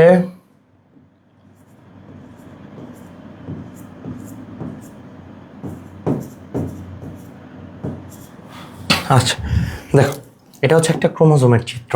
ওকে, এখন এই ক্রোমোজোমের মধ্যে দেখো 2টা অংশ আছে, এই যে একটা অংশ, এই যে একটা অংশ, তাই না? এই যে এই 2টা অংশকে আলাদা আলাদা ভাবে এইটাকে বলা হবে একটা ক্রোমাটিড, এটা হচ্ছে একটা ক্রোমাটিড। ওকে, এবং এইটা আরেকটা ক্রোমাটিড, বুঝতে পারছো? অর্থাৎ এখানে 2টা ক্রোমাটিড আছে। এই ক্রোমাটিড গুলা কখন বিভক্ত হয়? দেখো, প্রথম হচ্ছে তাহলে এই ক্রোমোজোমটা এরকম ছিল, বুঝতে পারছো? এই ক্রোমোজোমটা প্রথমে হচ্ছে এইরকম ছিল, বুঝতে পারছো? তারপর এই ক্রোমোজোমটা ঠিক এই যে মাঝ বরাবর, ধরো এই যে মাঝ বরাবর এটা দুইটা ভাগে বিভক্ত হয়ে গেছে, ঠিক আছে? তাহলে ধরো এই যে এরকম এবং হচ্ছে এরকম এবং এরকম এবং এরকম, এটা এরকম দুইটা আলাদা ভাবে বিভক্ত হয়ে গেছে, বুঝতে পারছো? তো এই যে আলাদা ভাগে ভাগে যে বিভক্ত হলো, তখন এইটাকে বলবো আমরা একটা ক্রোমাটিড এবং এইটাকে বলবো আমরা আরেকটা ক্রোমাটিড, বুঝতে পারছো? এই ক্রোমাটিডে বিভক্ত হয় কখন? হচ্ছে কোষ বিভাজনের সময় হচ্ছে প্রোফেজ ধাপের শেষে হচ্ছে এক একটা ক্রোমোজোম ক্রোমাটিডে বিভক্ত হয়, বুঝতে পারছো? কিন্তু একদম এনাফেজ ধাপে যায় এই ক্রোমাটিড গুলা পরস্পর থেকে আলাদা হয়ে যায়, বুঝতে পারছো? তো এই ক্রোমাটিড দুইটাকে একত্রে যুক্ত করে রাখে কে? এই দেখো, এই যে এখানে এই যে একটা অংশ দেখতে পাচ্ছ, এই যে এবং এই যে এই অংশটাকে বলা হয় কাইনেটোকর। এই কাইনেটোকরই হচ্ছে এই ক্রোমোজোম বা ক্রোমাটিড দুইটাকে একসাথে যুক্ত করে রাখে, কাইনেটোকর, বুঝতে পারছো? কাইনেটোকর, ওকে? এবং এই কাইনেটোকরের ভেতরে এই যে দেখো এবং এই যে এই জায়গাটা দেখো, এই জায়গাটা হচ্ছে কেমন সংকুচিত, তাই না? এই জায়গাটা সংকুচিত, এই জায়গাটাও সংকুচিত, তাই না? এটা দেখো কতটা প্রশস্ত, এই জায়গাটা সংকুচিত। তাহলে এই যে এই সংকুচনটা, এই যে এইটা কি একটা সংকুচন, এই সংকুচনটাকে আমরা বলবো মুখ্য কনস্ট্রিকশন বা হচ্ছে মুখ্য কুঞ্চন। দেখো বাংলাতে আমরা এটাকে বলি মুখ্য কুঞ্চন, বা ইংলিশে আমরা এটাকে বলি প্রাইমারি কনস্ট্রিকশন, প্রাইমারি কনস্ট্রিকশন, ওকে? তাহলে দেখো এই প্রাইমারি কনস্ট্রিকশন বা মুখ্য কুঞ্চন, এই মুখ্য কুঞ্চনের পাশে কি থাকে? কাইনেটোকর নামক একটা উপাদান থাকে। তাহলে এই কাইনেটোকর সহ এই যে মুখ্য কুঞ্চন, এই অংশটাকে আমরা কি বলবো? এই দুটা মিলে এই অংশটাকে আমরা বলি সেন্ট্রোমিয়ার, সেন্ট্রোমিয়ার, বুঝতে পারছো?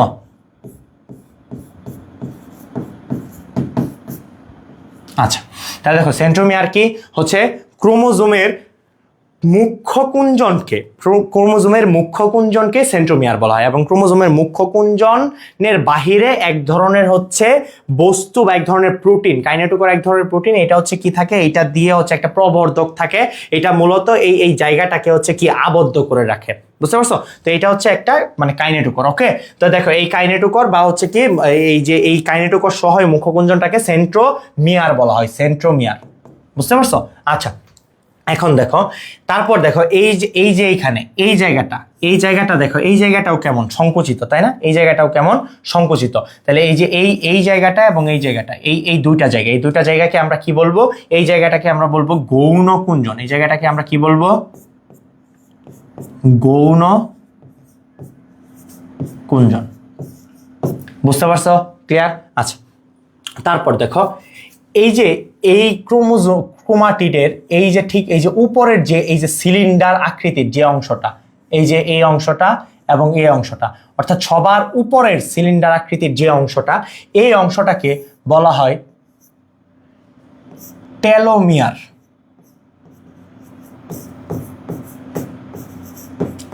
টেলোমিয়ার, ওকে? এবং এই টেলোমিয়ারের বাইরে যে বা এই যে ক্রোমোজোমের বাহিরে যে পর্দা, এই যে পর্দা, এই পর্দাটাকে বলা হয় পেলিক্যাল। এই পর্দাকে কি বলা হয়? পেলিক্যাল, বুঝতে পারছো? এবং এই পেলিক্যালের ভেতরে এই যে সম্পূর্ণ যে ফাঁকা জায়গাটা, ঠিক আছে, এই ফাঁকা জায়গাটাকে কি বলা হয়? এই ফাঁকা জায়গাটাকে বলা হয় ম্যাট্রিক্স। এই ফাঁকা জায়গাটাকে কি বলা হয়? ম্যাট্রিক্স বা মাতৃকা। যদিও অনেক বিজ্ঞানীর মতে হচ্ছে এই ম্যাট্রিক্স এবং পেলিক্যাল এই দুইটা হচ্ছে সব ক্রোমোজোমের মধ্যে উপস্থিত থাকে না, বুঝতে পারছো? তো তবু হচ্ছে আমরা কি, আমরা সাধারণত হচ্ছে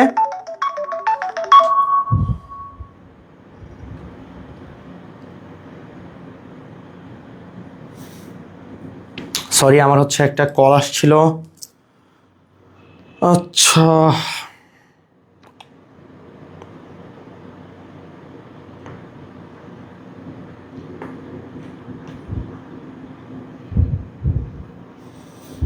আচ্ছা স্যার, বাংলা আইসিটি ইংলিশ পড়তে পড়তে ভুলে গেছি। ওকে, ঠিক আছে।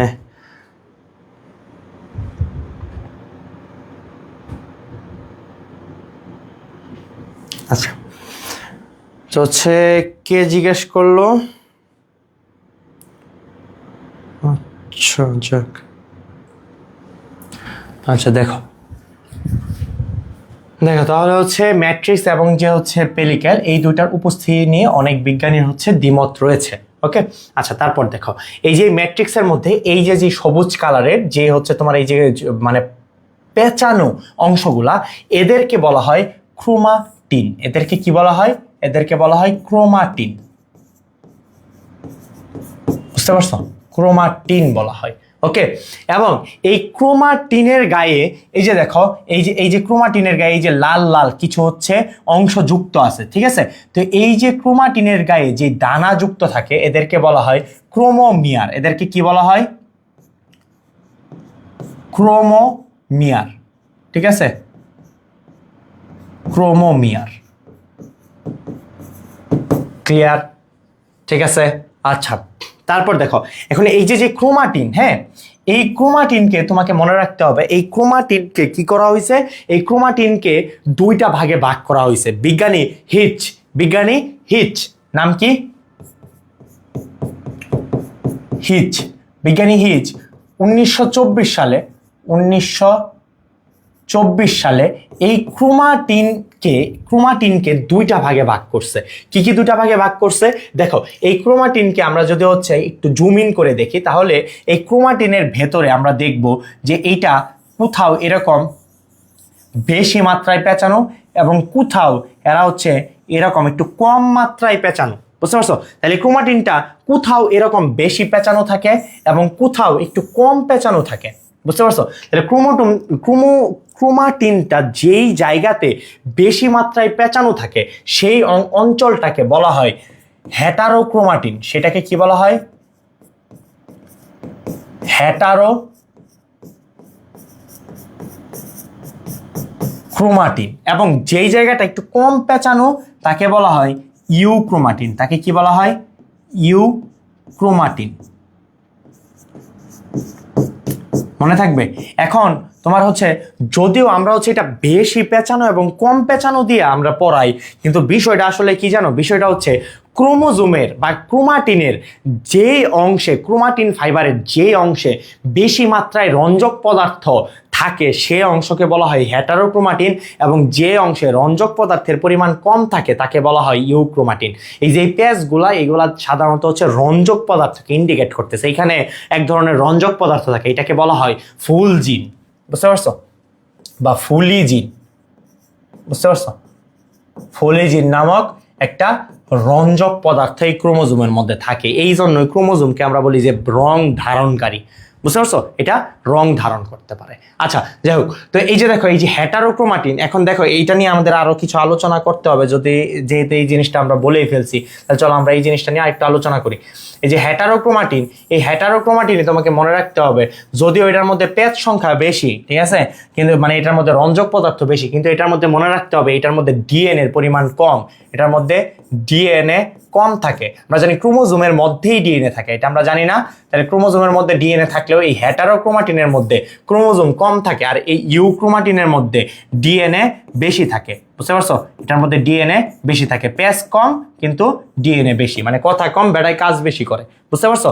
আচ্ছা এখন দেখো এটার মধ্যে ডিএনএটা কই? আসলে ডিএনএটা তো আমরা দেখতেছি না, তাহলে ডিএনএটা কই স্যার? দেখো এই ডিএনএ কে তুমি যদি দেখতে চাও তাহলে এই যে এইখান থেকে ধরো, আমরা যেহেতু ইউক্রোমাটিনের মধ্যে কিসের পরিমাণ বেশি? ডিএনএর পরিমাণ বেশি, তাই চলো আমরা এই ইউক্রোমাটিনের এই যে এই বক্স করা এই অংশটুকুকে আমরা এখন এখানে জুম ইন করি। ঠিক আছে, এই অংশটাকে জুম ইন করলে আমরা এরকম একটা অংশ দেখতে পারবো।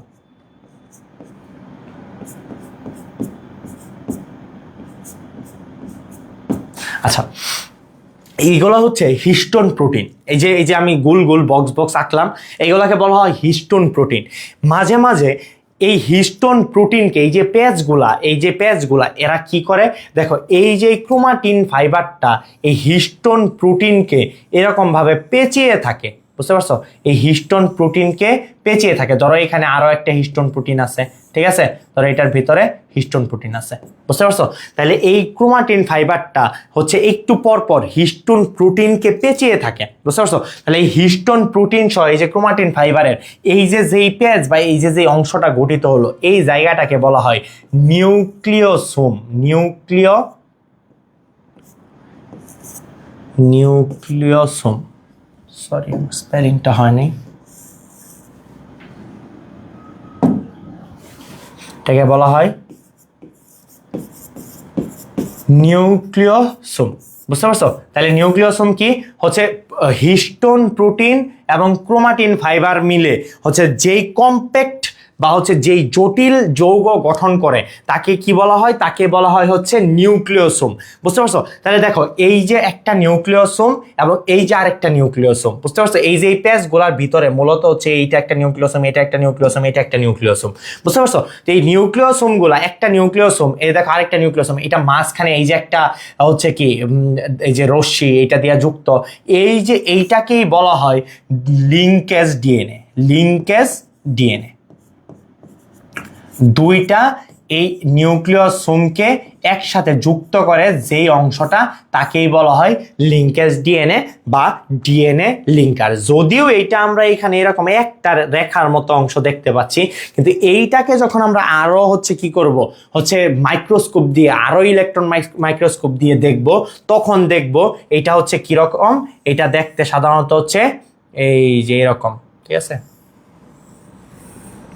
ওকে, এটা দেখতে হচ্ছে এরকম, বুঝতে পারছো? তাহলে ডিএনএটা আমরা জানি হচ্ছে স্পাইরাল শেপ হয়, বুঝতে পারছো? তার একটা দুইটা হচ্ছে থাকে, একটা মানে স্ট্র্যান্ড থাকে বা সূত্রক থাকে, একটাকে পেঁচায় থাকে, বুঝতে পারছো? Okay fine. আচ্ছা, তাহলে নিউক্লিওসোম কি বুঝতে পারছো? ডিএনএ কোথায় থাকে বুঝতে পারছো? ওকে, তাহলে ক্রোমাটিন আশা করি বুঝতে পারছো, ক্রোমাটিন পর্যন্ত। আচ্ছা, তারপর দেখো, তারপরে যে আমি বললাম ক্রোমাটিনের মধ্যে মাঝখানে ফাঁকে ফাঁকে কিছু দানাদার অংশ যুক্ত থাকে, যেগুলোকে কি বলা হয়? যেগুলোকে হচ্ছে ক্রোমোমিয়ার বলা হয়, যেগুলোকে ক্রোমোমিয়ার বলা হয়, ঠিক আছে? এবং এই ক্রোমাটিনের আরো একটা নাম আছে, এই ক্রোমাটিনকে ক্রোমোনেমা নামেও ডাকা হয়। ক্রোমাটিনকে কি নামে ডাকা হয়? ক্রোমোনেমা নামেও ডাকা হয়, ক্রোমোনেমা, ঠিক আছে? এছাড়া দেখো এখানে আরো কিছু অংশ আছে। দেখো এই যে গৌণকুঞ্জন বা সেকেন্ডারি কনস্ট্রিকশন, এই গৌণকুঞ্জনের পরে এই যে দেখো একটা এই যে গোল একটা অংশ, ঠিক আছে, এই অংশটাকে বলা হয় স্যাটেলাইট। এই অংশটাকে কি বলা হয়? স্যাটেলাইট, ঠিক আছে? নামটা শুনলে মনে হইতেছে যে মহাকাশ যান, ঠিক আছে, মহাকাশে যে স্যাটেলাইট পাঠানো হয় স্যার, ওইটার সাথে এটার বানানোর কোনো বেশ কম নাই। তাহলে স্যার এইটা আবার কি, এটাকে মহাকাশে উড়ে নাকি? ঠিক আছে, আসলে না, এইটা মহাকাশে উড়ে না, এটা হচ্ছে কি ক্রোমোজোমেরই একটা অংশ। এই অংশ দিয়ে কি হয়? ক্রোমোজোম নিউক্লিয় লাসের সাথে যুক্ত থাকে। আমরা হচ্ছে একটু আগে যে নিউক্লিয়াসের চিত্র আঁকছিলাম, ঠিক আছে, দেখো এই যে দেখো এই যে ক্রোমোজোমটা, হ্যাঁ, এই যে ক্রোমোজোমটা, এই ক্রোমোজোমটা দেখো হচ্ছে কি নিউক্লিয় লাসের সাথে যুক্ত। এই যে অংশ দিয়ে নিউক্লিয় লাসের সাথে যুক্ত হচ্ছে, ঠিক আছে, ক্রোমোজোম যে অংশ দিয়ে নিউক্লিয় লাসের সাথে যুক্ত হয় সেই অংশটাকে বলা হয় স্যাটেলাইট, ঠিক আছে? কিন্তু দেখো সব ক্রোমোজোমের মধ্যে স্যাটেলাইট থাকে না। এই যে দেখো একটা মানে ক্রোমোজোম, এইটা কি নিউক্লিয় লাসের সাথে যুক্ত হয়েছে? হয় নাই, তাহলে এইটার মধ্যে স্যাটেলাইট থাকবে না। এই যে দুইটার মধ্যে স্যাটেলাইট নাই। তাহলে ঠিক যেই ক্রোমোজোমগুলা হচ্ছে কি মানে ক্রোমোজোম তার যেই অংশ দিয়ে নিউক্লিয় লাসের সাথে যুক্ত হয় তাকে স্যাটেলাইট বলা হয়। ক্রোমোজোমগুলো তার যেই অংশ দিয়ে নিউক্লিয় লাসের সাথে যুক্ত হয় তাকে স্যাটেলাইট বলা হয়। এবং যেই ক্রোমোজোমগুলোর মধ্যে স্যাটেলাইট উপস্থিত থাকবে তাদেরকে বলা হবে সেট ক্রোমোজোম। তাদেরকে কি বলা হবে? তাদেরকে বলা হবে সেট ক্রোমোজোম। তাইলে এটাকে কি? এটাকে সংক্ষেপে সেট ক্রোমোজোম বলা হয়। দেখো SAT, সেট বলা হয়, ঠিক আছে? ক্লিয়ার? তাহলে যেই ক্রোমোজোম হচ্ছে কি, যেই ক্রোমোজোমের মধ্যে স্যাটেলাইট উপস্থিত তাকে আমরা সেট ক্রোমোজোম বলি। ক্লিয়ার? বুঝতে পারছো? আচ্ছা, ঠিক আছে, ওকে। আচ্ছা দেখো, এখন হচ্ছে তোমাকে আরো কিছু জিনিস বুঝাই। দেখো এই যে ক্রোমোজোমের মধ্যে এই যে এইটা হচ্ছে তার একটা বাহু এবং এই যে এইটা হচ্ছে তার আরেকটা বাহু, ঠিক আছে? এটাকে ওই উপরের এটাকে বলা হয় শর্ট আর্ম। এটাকে কি বলা হয়? Short arm. আর্ম মানে বাহু, তাহলে এটা হচ্ছে তার ছোট বাহু এবং নিচের এটাকে বলা হয় লং আর্ম, এটাকে বলা হয় লং আর্ম বা লম্বা বাহু, বুঝতে পারছো? এবং তাহলে এখানে হচ্ছে কয়টা বাহু আছে, দেখো এই যে একটা বাহু, এই যে একটা বাহু, এই যে একটা বাহু, এই যে একটা বাহু, ঠিক আছে? তো এখানে হচ্ছে এই যে এরকম বাহু আছে, এক একটা ক্রোমোজোমের মধ্যে সাধারণত দুইটা বাহু থাকে, আর এখানে ক্রোমাটিড দুইটা ক্রোমাটিড, এই জন্য হচ্ছে তোমার কি চারটা বাহু আছে, ঠিক আছে? আচ্ছা, এখন দেখো এই যে ক্রোমাটিড দুইটা, এই দুইটা ক্রোমাটিডকে একে অপরের, এই যে এইটা একটা ক্রোমাটিড, এটা একটা ক্রোমাটিড, তাহলে এই ক্রোমাটিডকে এই ক্রোমাটিডের পরস্পর এই দুইটাকে বলা হয় সিস্টার ক্রোমাটিড, এই দুইটাকে কি বলা হয়? Sister chromatid. এখন কথা হচ্ছে সিস্টার মানে কি? একই মায়ের পেটের দুই বোন, তাই না? সিস্টার মানে বোন, তাহলে একই মায়ের পেট থেকে বা একই উদর থেকে জন্ম নেওয়া যে হচ্ছে তোমার কি বোন, তাদেরকে বলা হয় মানে মানে আপন বোন, তাই না? তাহলে দেখো এই এই যে ক্রোমাটিড দুইটা, এই দুইটা ক্রোমাটিড যখন একই ক্রোমোজোমের অংশ হবে, দেখো এরা কি একটা সেন্ট্রোমিয়ার দিয়া যুক্ত, তাই না? তাহলে হচ্ছে এই সেন্ট্রোমিয়ারটা এই দুইটা ক্রোমাটিডকে একসাথে যুক্ত করে রাখছে, তো এই জন্য এই একই সেন্ট্রোমিয়ার দিয়ে যুক্ত বা একটা ক্রোমোজোমের বা অংশ যখন হবে দুইটা ক্রোমাটিড যদি একই ক্রোমোজোমের অংশ হয়, তাহলে সেই দুইটা ক্রোমাটিডকে একে অপরের সিস্টার ক্রোমাটিড বলা হবে। আমার কথা কি বুঝতে পারছো? আর যদি ধরো এই যে এইটা একটা ক্রোমাটিড এবং এই পাশে আরো একটা মানে ক্রোমোজোম আছে, তাহলে ওই ক্রোমোজোমের যে আরো একটা ক্রোমাটিড আছে, ধরো হচ্ছে সাপোজ এই যে এইখানে ধরো আরো একটা এরকম ক্রোমাটিড আছে, ঠিক আছে? তাহলে এই যে এই ক্রোমাটিড এবং এই ক্রোমাটিড এদেরকে বলা হবে নন সিস্টার ক্রোমাটিড, বুঝতে পারছো? এদেরকে কি বলা হবে? নন সিস্টার ক্রোমাটিড, বুঝতে পারছো? তাহলে যদি মানে হচ্ছে ক্রোমাটিড দুইটা একই ক্রোমোজোমের অংশ হয় তাকে বলবো সিস্টার ক্রোমাটিড, আর ক্রোমাটিড দুইটা যদি ভিন্ন ক্রোমোজোমের অংশ হয় তাহলে সেই ক্ষেত্রে আমরা বলবো নন সিস্টার ক্রোমাটিড। আমার কথা কি বুঝতে পারছো? ক্লিয়ার? ওকে, আচ্ছা, যদি এতটুকু বুঝো তাইলে দেখো তোমাদের হচ্ছে ক্রোমোজোম পড়া প্রায় শেষ, এবং এই ক্রোমোজোমের হচ্ছে এই যে দেখো এই যে সেন্ট্রোমিয়ার, ঠিক আছে? এই জায়গাটুকুকে আমরা কি বলতেছি? সেন্ট্রোমিয়ার বলতেছি, বা তার মুখ্য কুঞ্জন। এই সেন্ট্রোমিয়ারের অবস্থানের উপর ভিত্তি করে, প্রথমে হচ্ছে সেন্ট্রোমিয়ারের সংখ্যার উপর ভিত্তি করে এই ক্রোমোজোমকে 5টা ভাগে ভাগ করা হয়েছে, বুঝতে পারছো? যদি তার দেহে একটা মাত্র সেন্ট্রোমিয়ার থাকে তখন তাকে বলা হয় মোনোসেন্ট্রিক ক্রোমোজোম, যদি তার দেহে দুইটা থাকে তখন তাকে বলা হয় ডাইসেন্ট্রিক বা বাইসেন্ট্রিক ক্রোমোজোম, বুঝতে পারছো? এবং যদি তার দেহে হচ্ছে কি থাকে, অনেকগুলা দুইয়ের অধিক সেন্ট্রোমিয়ার থাকে তখন তাকে বলা হয় পলিসেন্ট্রিক ক্রোমোজোম, বুঝতে পারছো? আর যদি তার দেহে কোনো সেন্ট্রোমিয়ারই না থাকে তখন তাকে বলা হয় অ্যাসেন্ট্রিক ক্রোমোজোম। এবং তার দেহে যদি হচ্ছে সেন্ট্রোমিয়ার থাকে কিন্তু এগুলো হচ্ছে ডিফিউজড অবস্থায়, মানে হচ্ছে বিক্ষিপ্ত অবস্থায়, বুঝতে পারছো? এদের সঠিক অবস্থান নির্ণয় করা যাচ্ছে না। এরকম ধরো যেরকম হচ্ছে ওই যে আমাদের কারেন্টের লাইন ফিউজ হয়ে যাওয়া মানে কি পুড়া যাওয়া, একসাথে যুক্ত হয়ে যাওয়া, বুঝতে পারছো? তো এরকম জড়ো তার মধ্যে সেন্ট্রোমিয়ার আছে কিন্তু বিভিন্ন জায়গায় বিক্ষিপ্ত অবস্থায় আছে, তখন তাকে বলবো ডিফিউজড সেন্ট্রোমিয়ার বা ডিফিউজড সেন্ট্রিক ক্রোমোজোম, বুঝতে পারছো? তাহলে দেখো তাহলে হচ্ছে এখানে কি 5টা ধরন আছে। একটা হচ্ছে কি, দেখো একটাকে আমরা বলতেছি মোনোসেন্ট্রিক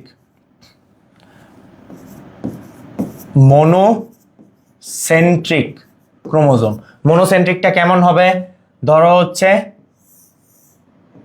এই যে এটা হচ্ছে মোনোসেন্ট্রিক ক্রোমোজোম, ঠিক আছে? তার দেখো একটাই সেন্ট্রোমিয়ার। তারপর ধরো 2 নাম্বার কি ডাইসেন্ট্রিক বা তুমি এটাকে বাইসেন্ট্রিকও বলতে পারো, ঠিক আছে? বাই দুইটার মানে দুই, ঠিক আছে? ডাইসেন্ট্রিক বা বাইসেন্ট্রিক, ঠিক আছে? এই ক্ষেত্রে কি হবে, দেখো ক্রোমোজোম গুলার মধ্যে হচ্ছে কি 2টা সেন্ট্রোমিয়ার থাকবে, ধরো হচ্ছে এই যে একটা এবং হচ্ছে এই যে এখানে আইসা এই যে একটা, তারপর ধরো এই যে দেখো, তাহলে এটার মধ্যে কি 2টা সেন্ট্রোমিয়ার আছে, তাই না? তাহলে 2টা কুঞ্জন আছে, 2টা মুখ্য কুঞ্জন আছে, এই জন্য এটার নাম হয়েছে ডাইসেন্ট্রিক। ওকে, তারপরে ধরো হচ্ছে আরেকটা হচ্ছে কি পলিসেন্ট্রিক, ঠিক আছে? ওটার মধ্যে হচ্ছে এরকম অনেকগুলা পলিসেন্ট্রিক, এটার মধ্যে অনেকগুলা যদি এরকম সেন্ট্রোমিয়ার থাকে তখন সেটারে পলিসেন্ট্রিক বলবো, ঠিক আছে? তারপর হচ্ছে কি যদি কোনো তোমার হচ্ছে সেন্ট্রোমিয়ার নাই থাকে সেটারে কি বলবো? অ্যাবসেন্স অফ সেন্ট্রোমিয়ার বা হচ্ছে কি অ্যাসেন্ট্রিক, ঠিক আছে? এ দিয়া কি বোঝাচ্ছে? অ্যাসেন্ট্রিক। এবং যদি হচ্ছে সেন্ট্রোমিয়ার থাকে কিন্তু সেগুলো কি বিক্ষিপ্ত অবস্থায়, নির্দিষ্টভাবে নির্ণয় করা সম্ভব নয় যে কয়টি, তখন আমরা তাকে বলবো ডিফিউজড, ঠিক আছে? ক্লিয়ার?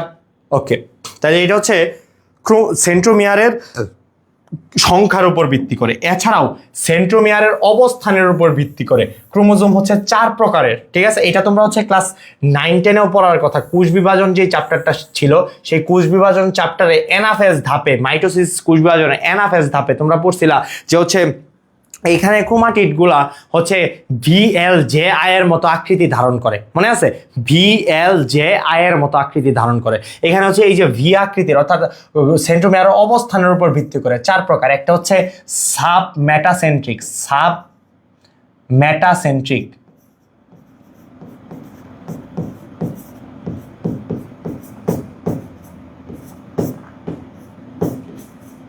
সাবমেটাসেন্ট্রিক। এটা দেখতে কেমন? এটা হচ্ছে ইংরেজি বর্ণ ভি এর মতো দেখতে। দেখো, ধরো হচ্ছে এই যে এই যে এখানে তার একটা বাহু আছে, এই যে এখানে তার একটা বাহু আছে। দেখো এটা এটা এটা এটা কেমন হলো? এই যে ভি এর মতো হলো, তাই না? তাহলে এটা হচ্ছে সাবমেটাসেন্ট্রিক, বুঝতে পারছো? আচ্ছা, VL সাবমেটাসেন্ট্রিক, মেটাসেন্ট্রিক, মেটা সেন্ট্রিক। ঠিক আছে, যদি হচ্ছে ইংরেজি বর্ণ VL এর মতো আকৃতি ধারণ করে। ঠিক আছে, ধরো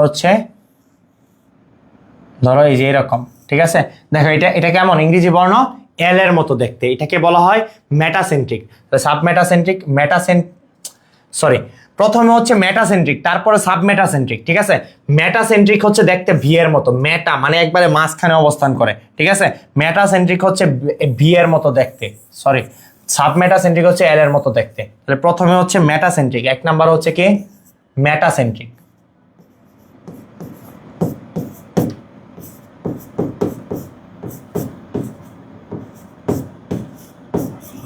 মেটাসেন্ট্রিক এটা কি একদম হচ্ছে মিডিলে অবস্থান করে। ঠিক আছে, সেন্ট্রোমিয়ারটা একদম মিডিলে অবস্থান করে, এই জন্য এটার নাম হচ্ছে মেটাসেন্ট্রিক। ঠিক আছে, তাহলে ধরো এই ইংরেজি বর্ণ ভি এর মতো দেখতে। ঠিক আছে, এই যে দেখো এই ঠিক আছে, ভি এর মতো দেখতে হলো, আমি ধরো উল্টা ভাবে আঁকছি। ঠিক আছে, ইংরেজি বর্ণ ভি এর মতো দেখতে। ঠিক আছে, বা তুমি এটা হচ্ছে এই দিক থেকে আঁকতে পারো, ধরো এই এবং এই।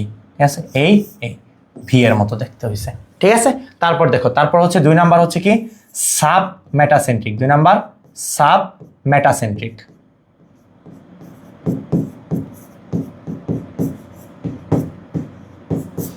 সাব মেটাসেন্ট্রিক এটা দেখতে কি রকম? এটা দেখতে হচ্ছে এল আকৃতির। ঠিক আছে, তাহলে হচ্ছে এটা আমি হচ্ছে এই যে একটু আগে আঁকছিলাম এই এবং ধরো এই, তাহলে এটা হচ্ছে কি ইংরেজি বর্ণমালা এল এর মতো। তারপর কি? তারপর হচ্ছে অ্যাক্রোসেন্ট্রিক। তারপর কি?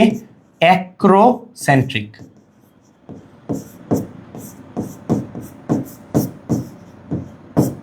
অ্যাক্রোসেন্ট্রিক এটা দেখতে কিসের মতো?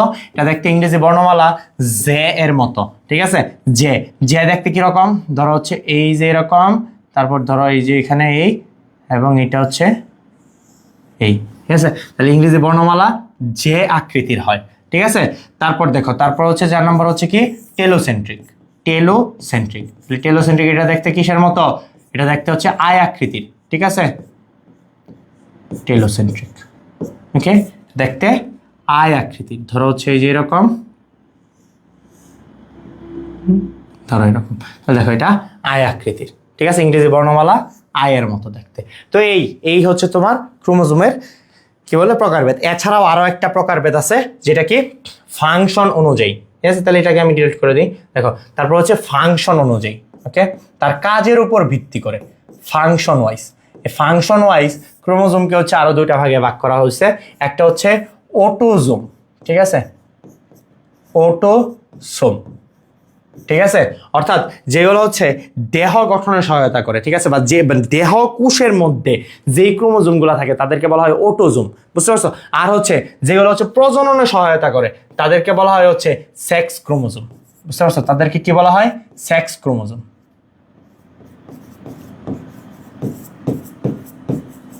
বুঝতে পারছো? তাহলে সাধারণত হচ্ছে দৈহিক গঠনে যে সকল ক্রোমোজোম সহায়তা করে তাদেরকে বলা হয় হচ্ছে কি অটোজোম, এবং যেগুলো হচ্ছে কি শুক্রাণু এবং ডিম্বাণু তৈরিতে সহায়তা করে তাদেরকে বলা হয় কি? তাদেরকে বলা হয় সেক্স ক্রোমোজোম। বুঝতে পারছো? আচ্ছা, তাহলে দেখো এই যে অটোজোম, ঠিক আছে? এই অটোজোম, মানুষের ক্ষেত্রে অটোজোম কয়টা? মানুষের ক্ষেত্রে হচ্ছে, মানুষের হচ্ছে ক্রোমোজোম কয়টা থাকে? মানুষের ক্রোমোজোম থাকে হচ্ছে 23 জোড়া বা হচ্ছে কয়টা? 46টি। ওকে, এর মধ্যে হচ্ছে 22 জোড়া, 22 জোড়াই থাকে হচ্ছে অটোজোম। বুঝতে পারছো? আর হচ্ছে সেক্স ক্রোমোজোম, এটা হচ্ছে মাত্র 2 জোড়া থাকবে হচ্ছে সেক্স ক্রোমোজোম। বুঝতে পারছো? এগুলা কি? এগুলো হচ্ছে শুক্রাণু এবং ডিম্বাণু তৈরিতে সহায়তা করে। এখন তোমরা হচ্ছে বলতে পারো তাহলে কি হচ্ছে, মানে শুধুমাত্র ওই যে আমাদের জননাঙ্গের যে ক্রোমোজোম, জননাঙ্গের কোষের মধ্যে হচ্ছে কি সেক্স ক্রোমোজোম থাকবে, অন্য কোথাও সেক্স ক্রোমোজোম থাকবে না?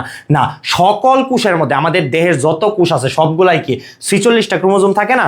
তো সবগুলার মধ্যে সাধারণত কি এই অটোজোম, সেক্স ক্রোমোজোম দুইটাই থাকবে। কিন্তু কথা হচ্ছে, যদি তোমার এরকম প্রশ্ন হয় কখনো, ধরো একটা এমসিকিউ আসছে যে শুক্রাণুর কোষে, শুক্রাণুতে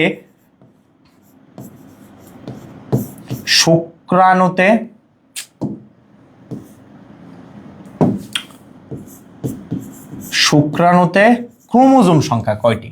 ঠিক আছে, ক্রোমোজোম কয়টি? এখন তুমি কি করবা আমারে বলো তো, শুক্রাণুতে ক্রোমোজোম কয়টি? এটার এই তোমরা এটার আনসার দাও তো দেখি। ধরো আমি এটার হচ্ছে অপশন দিচ্ছি, ঠিক আছে? ধরো হচ্ছে 46টি, তারপর ধরো হচ্ছে 2টি, ধরো 23টি, ধরো 22 জোড়া, আর এটা ধরো যে 2 জোড়া দিলাম। আনসার দাও তো, এটার আনসার দাও। শুক্রাণুতে ক্রোমোজোম সংখ্যা কয়টি? এই যে 4টা অপশন আছে, এটা একটা এমসিকিউ, এটার একটা আনসার দাও দেখি তাড়াতাড়ি, এটার আনসার দাও। উফ,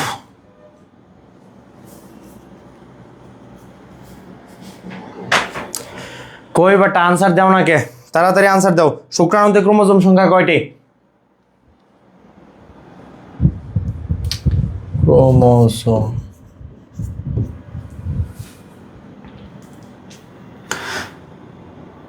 ওই যে আবু জাফর রাহিম, শুক্রাণুতে ক্রোমোজোম বলছে 2টি।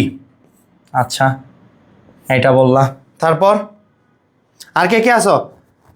তাড়াতাড়ি আনসার দাও, এই শুক্রাণুতে ক্রোমোজোম কয়টি? এটা আনসার দাও তাড়াতাড়ি।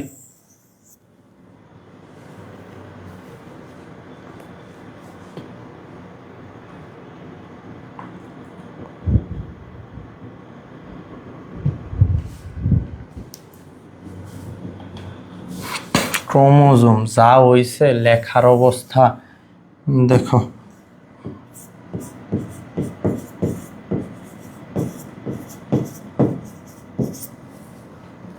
আচ্ছা, বাকিরা আনসারও দিচ্ছে না, কিছুই করতেছে না, এরা কি ঘুমায় নাকি আমি বুঝলাম না।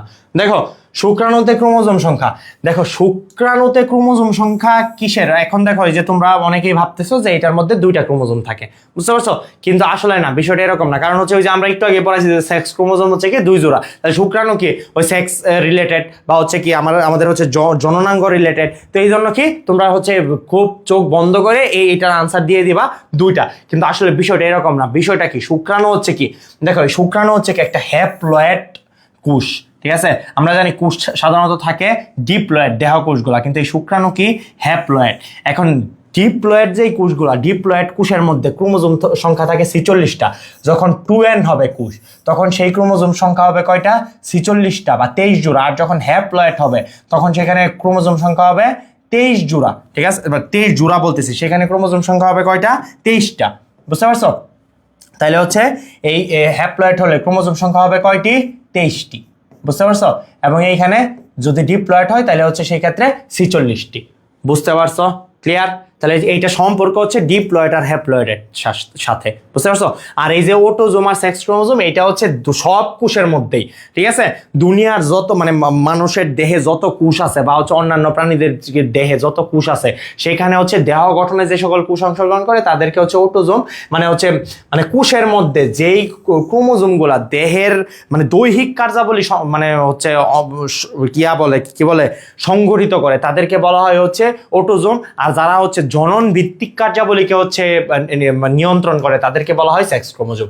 সকল কোষের মধ্যেই হচ্ছে কি এই অটোজোম এবং সেক্স ক্রোমোজোম এই দুইটাই থাকে, বুঝতে পারছো? এমন না যে শুক্রাণুতে শুধুমাত্র সেক্স ক্রোমোজোম থাকে, অটোজোম থাকে না, আবার দেহকোষে শুধুমাত্র অটোজোম থাকে, সেক্স ক্রোমোজোম থাকে না। বিষয়টা এরকম না, বিষয়টা হচ্ছে সবার মধ্যে হচ্ছে কি অটোজোম সেক্স ক্রোমোজোম দুইটাই থাকে, বুঝতে পারছো? যেরকম হচ্ছে এই যে সেক্স ক্রোমোজোম, এটার কাজ হচ্ছে কি এই যে ছেলেদের ক্ষেত্রে যে হচ্ছে টেস্টোস্টেরন হরমোন তৈরি হয়, মেয়েদের ক্ষেত্রে হচ্ছে কি প্রোজেস্টেরন ইস্ট্রোজেন হরমোন তৈরি হয়। এই যে হরমোনগুলো তৈরিতে হচ্ছে কাজ করতে হয়, তাহলে এই হরমোনগুলা কি এই যে এই ক্রোমোজোমগুলো হচ্ছে কি তৈরি করতে সাহায্য করে, বুঝতে পারছো? ক্লিয়ার? ওকে, আচ্ছা। তাহলে দেখো আমাদের ক্রোমোজোমের আমরা আশা করি হচ্ছে আদ্যপান্ত মোটামুটি সব পড়া শেষ, ঠিক আছে? দেখো আমরা জাস্ট হচ্ছে এখন শুধু স্লাইডগুলো দেখবো, ঠিক আছে? তাহলে হচ্ছে ক্রোমোজোমের গঠন, ক্রোমোজোমের মধ্যে হচ্ছে এই যে ক্রোমোজোমের মধ্যে কি কি আছে, এই যে দেখো ক্রোমাটিড আমরা পড়ছি, ক্রোমাটিন পড়ছি, সেন্ট্রোমিয়ার কি পড়ছি, মুখ্যকুঞ্জন পড়ছি, বাহু পড়ছি, ওকে? তারপর দেখো কি, তারপর হচ্ছে কাইনেটোকর পড়ছি, ক্রোমোমিয়ার পড়ছি, গৌণকুঞ্জন পড়ছি, স্যাটেলাইটও পড়ছি, টেলোমিয়ারও পড়ছি, পেলিক্যালও পড়ছি, এছাড়া হচ্ছে কি আছে ম্যাট্রিক্স আছে, ম্যাট্রিক্সও আমরা পড়ছি, ওকে? তারপর দেখো ক্রোমোজোমের গঠন সংখ্যা আমরা পড়ছি, প্রকারভেদও পড়ছি, ঠিক আছে? এই যে অটোজোম সেক্স ক্রোমোজোম, এছাড়া হচ্ছে কি আছে এই যে মেটাসেন্ট্রিক, সাবমেটাসেন্ট্রিক, একটোসেন্ট্রিক, টেলোসেন্ট্রিক, তারপর কি আছে মনোসেন্ট্রিক, ডাইসেন্ট্রিক, পলিসেন্ট্রিক, তারপর হচ্ছে অ্যাসেন্ট্রিক আর ডিফিউজড, ঠিক আছে? তাহলে ক্লিয়ার? ওকে, তারপর হচ্ছে ক্রোমোজোমের কাজ, ঠিক আছে? তাহলে হচ্ছে ক্রোমোজোমের কাজ, এটা কি বংশগতির ধারক ও বাহক, ঠিক আছে? এটা তোমাদের পরীক্ষায় অনেক বেশি আসে যে হচ্ছে ক্রোমোজোমকে কেন বংশগতির ভৌত ভিত্তি বলা হয়। এটা তোমাদের খ নাম্বারের একটা কোশ্চেন, ঠিক আছে?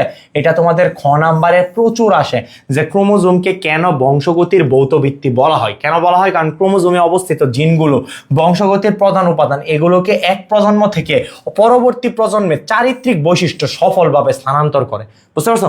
তাই ক্রোমোজোমের মধ্যে অবস্থিত জিন, ঠিক আছে, এইগুলা হচ্ছে কি বংশগতি উপাদানকে বহন করার প্রধান উপাদান, এবং এইগুলা হচ্ছে কি আমাদের চারিত্রিক বৈশিষ্ট্যগুলো আমাদের একটা প্রজন্ম থেকে পরবর্তী প্রজন্মে স্থানান্তরে সহায়তা করে, ওকে? তারপরে দেখো প্রোটিন সংশ্লেষণ নিয়ন্ত্রণ, তাহলে হচ্ছে ক্রোমোজোমের মধ্যে ডিএনএ থাকে, আর ডিএনএ দিয়েই হচ্ছে কি প্রোটিন সংশ্লেষ হয়, তাহলে এটা হচ্ছে প্রোটিন সংশ্লেষণকে নিয়ন্ত্রণ করে। এই যে হচ্ছে নির্দেশনার মেসেঞ্জার কি বলে ক্রোমোজোমের ডিএনএ এর নির্দেশে মেসেঞ্জার আরএনএ তৈরি হয়, এবং মেসেঞ্জার আরএনএ হচ্ছে প্রোটিন সংশ্লেষণ নিয়ন্ত্রণ করে, ঠিক আছে? তারপর দেখো লিঙ্গ নির্ধারণ, তাহলে হচ্ছে ওই যে সেক্স ক্রোমোজোমের মাধ্যমে, এই যে দেখো সেক্স ক্রোমোজোম সাধারণত কি লিঙ্গ নির্ধারণ করতে সাহায্য করে। সেক্স ক্রোমোজোম কয়টা থাকে? দুইটা থাকে, একটা হচ্ছে এক্স আর একটা হচ্ছে ওয়াই। এই যে যদি হচ্ছে এরকম এক্স ও ওয়াই দুইটা ক্রোমোজোমে উপস্থিত থাকে তখন সেটা হবে ছেলে, আর যদি এরকম হয় এক্স এক্স তখন সেটা হবে মেয়ে। তাহলে হচ্ছে একটা মেয়ের দেহের সেক্স ক্রোমোজোম হচ্ছে এক্স এক্স, এবং একটা ছেলের দেহের সেক্স ক্রোমোজোম হচ্ছে এক্স ও ওয়াই, ঠিক আছে? আচ্ছা, এই ক্ষেত্রে মনে রাখতে হবে এই এক্স হচ্ছে বড়, এই ক্রোমোজোমটা আকারে বড়, এবং এই ওয়াই ক্রোমোজোমটা আকারে ছোট, কিন্তু এই যে এই ক্ষেত্রে দুইটা ক্রোমোজোমে আকারে সমান, ঠিক আছে?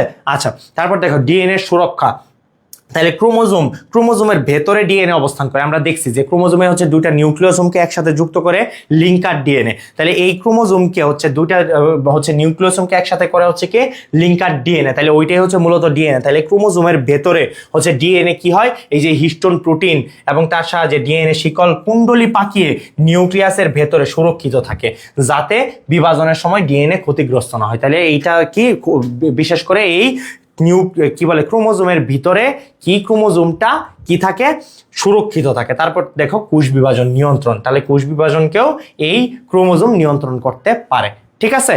তাহলে হচ্ছে আজকে এ পর্যন্তই। আগামীকালকে আমরা আগামীকালকে বলতেছে আগামী ক্লাসে আমরা হচ্ছে কি পড়বো, আগামী ক্লাসে আমরা হচ্ছে ওই তোমার বংশগতি উপাদানের নিউক্লিক অ্যাসিডের গঠন পড়বো, ঠিক আছে? তাহলে আশা করি তোমরা যদি হচ্ছে এই পর্যন্ত বুঝতে পারো, ঠিক আছে, তাহলে তোমাদের আগামী ক্লাসটা অনেকটা সহজ হবে। আর যদি ক্রোমোজোমটা নিউক্লিয়াসটা বুঝতে সমস্যা থাকে তাহলে তোমরা এই পরবর্তী বংশগতি উপাদানটা এটা বুঝতে পারবে না, বুঝতে পারছো? আর বংশগতি উপাদানটা খুবই খুবই খুবই গুরুত্বপূর্ণ, বুঝতে পারছো? কারণ ওইখানে হচ্ছে এই যে রেপ্লিকেশন, ট্রান্সক্রিপশন, ট্রান্সলেশন এইগুলো থেকে প্রত্যেক বছরই প্রচুর প্রচুর কোশ্চেন হয়, ঠিক আছে? তো হচ্ছে তোমরা আশা করি হচ্ছে এই ক্লাসটাও খুবই মনোযোগ দিয়ে করবা, এবং পরবর্তী ক্লাসগুলো হচ্ছে কি মনোযোগ দিয়ে করার চেষ্টা করবা, ঠিক আছে? তাহলে হচ্ছে আল্লাহ হাফেজ।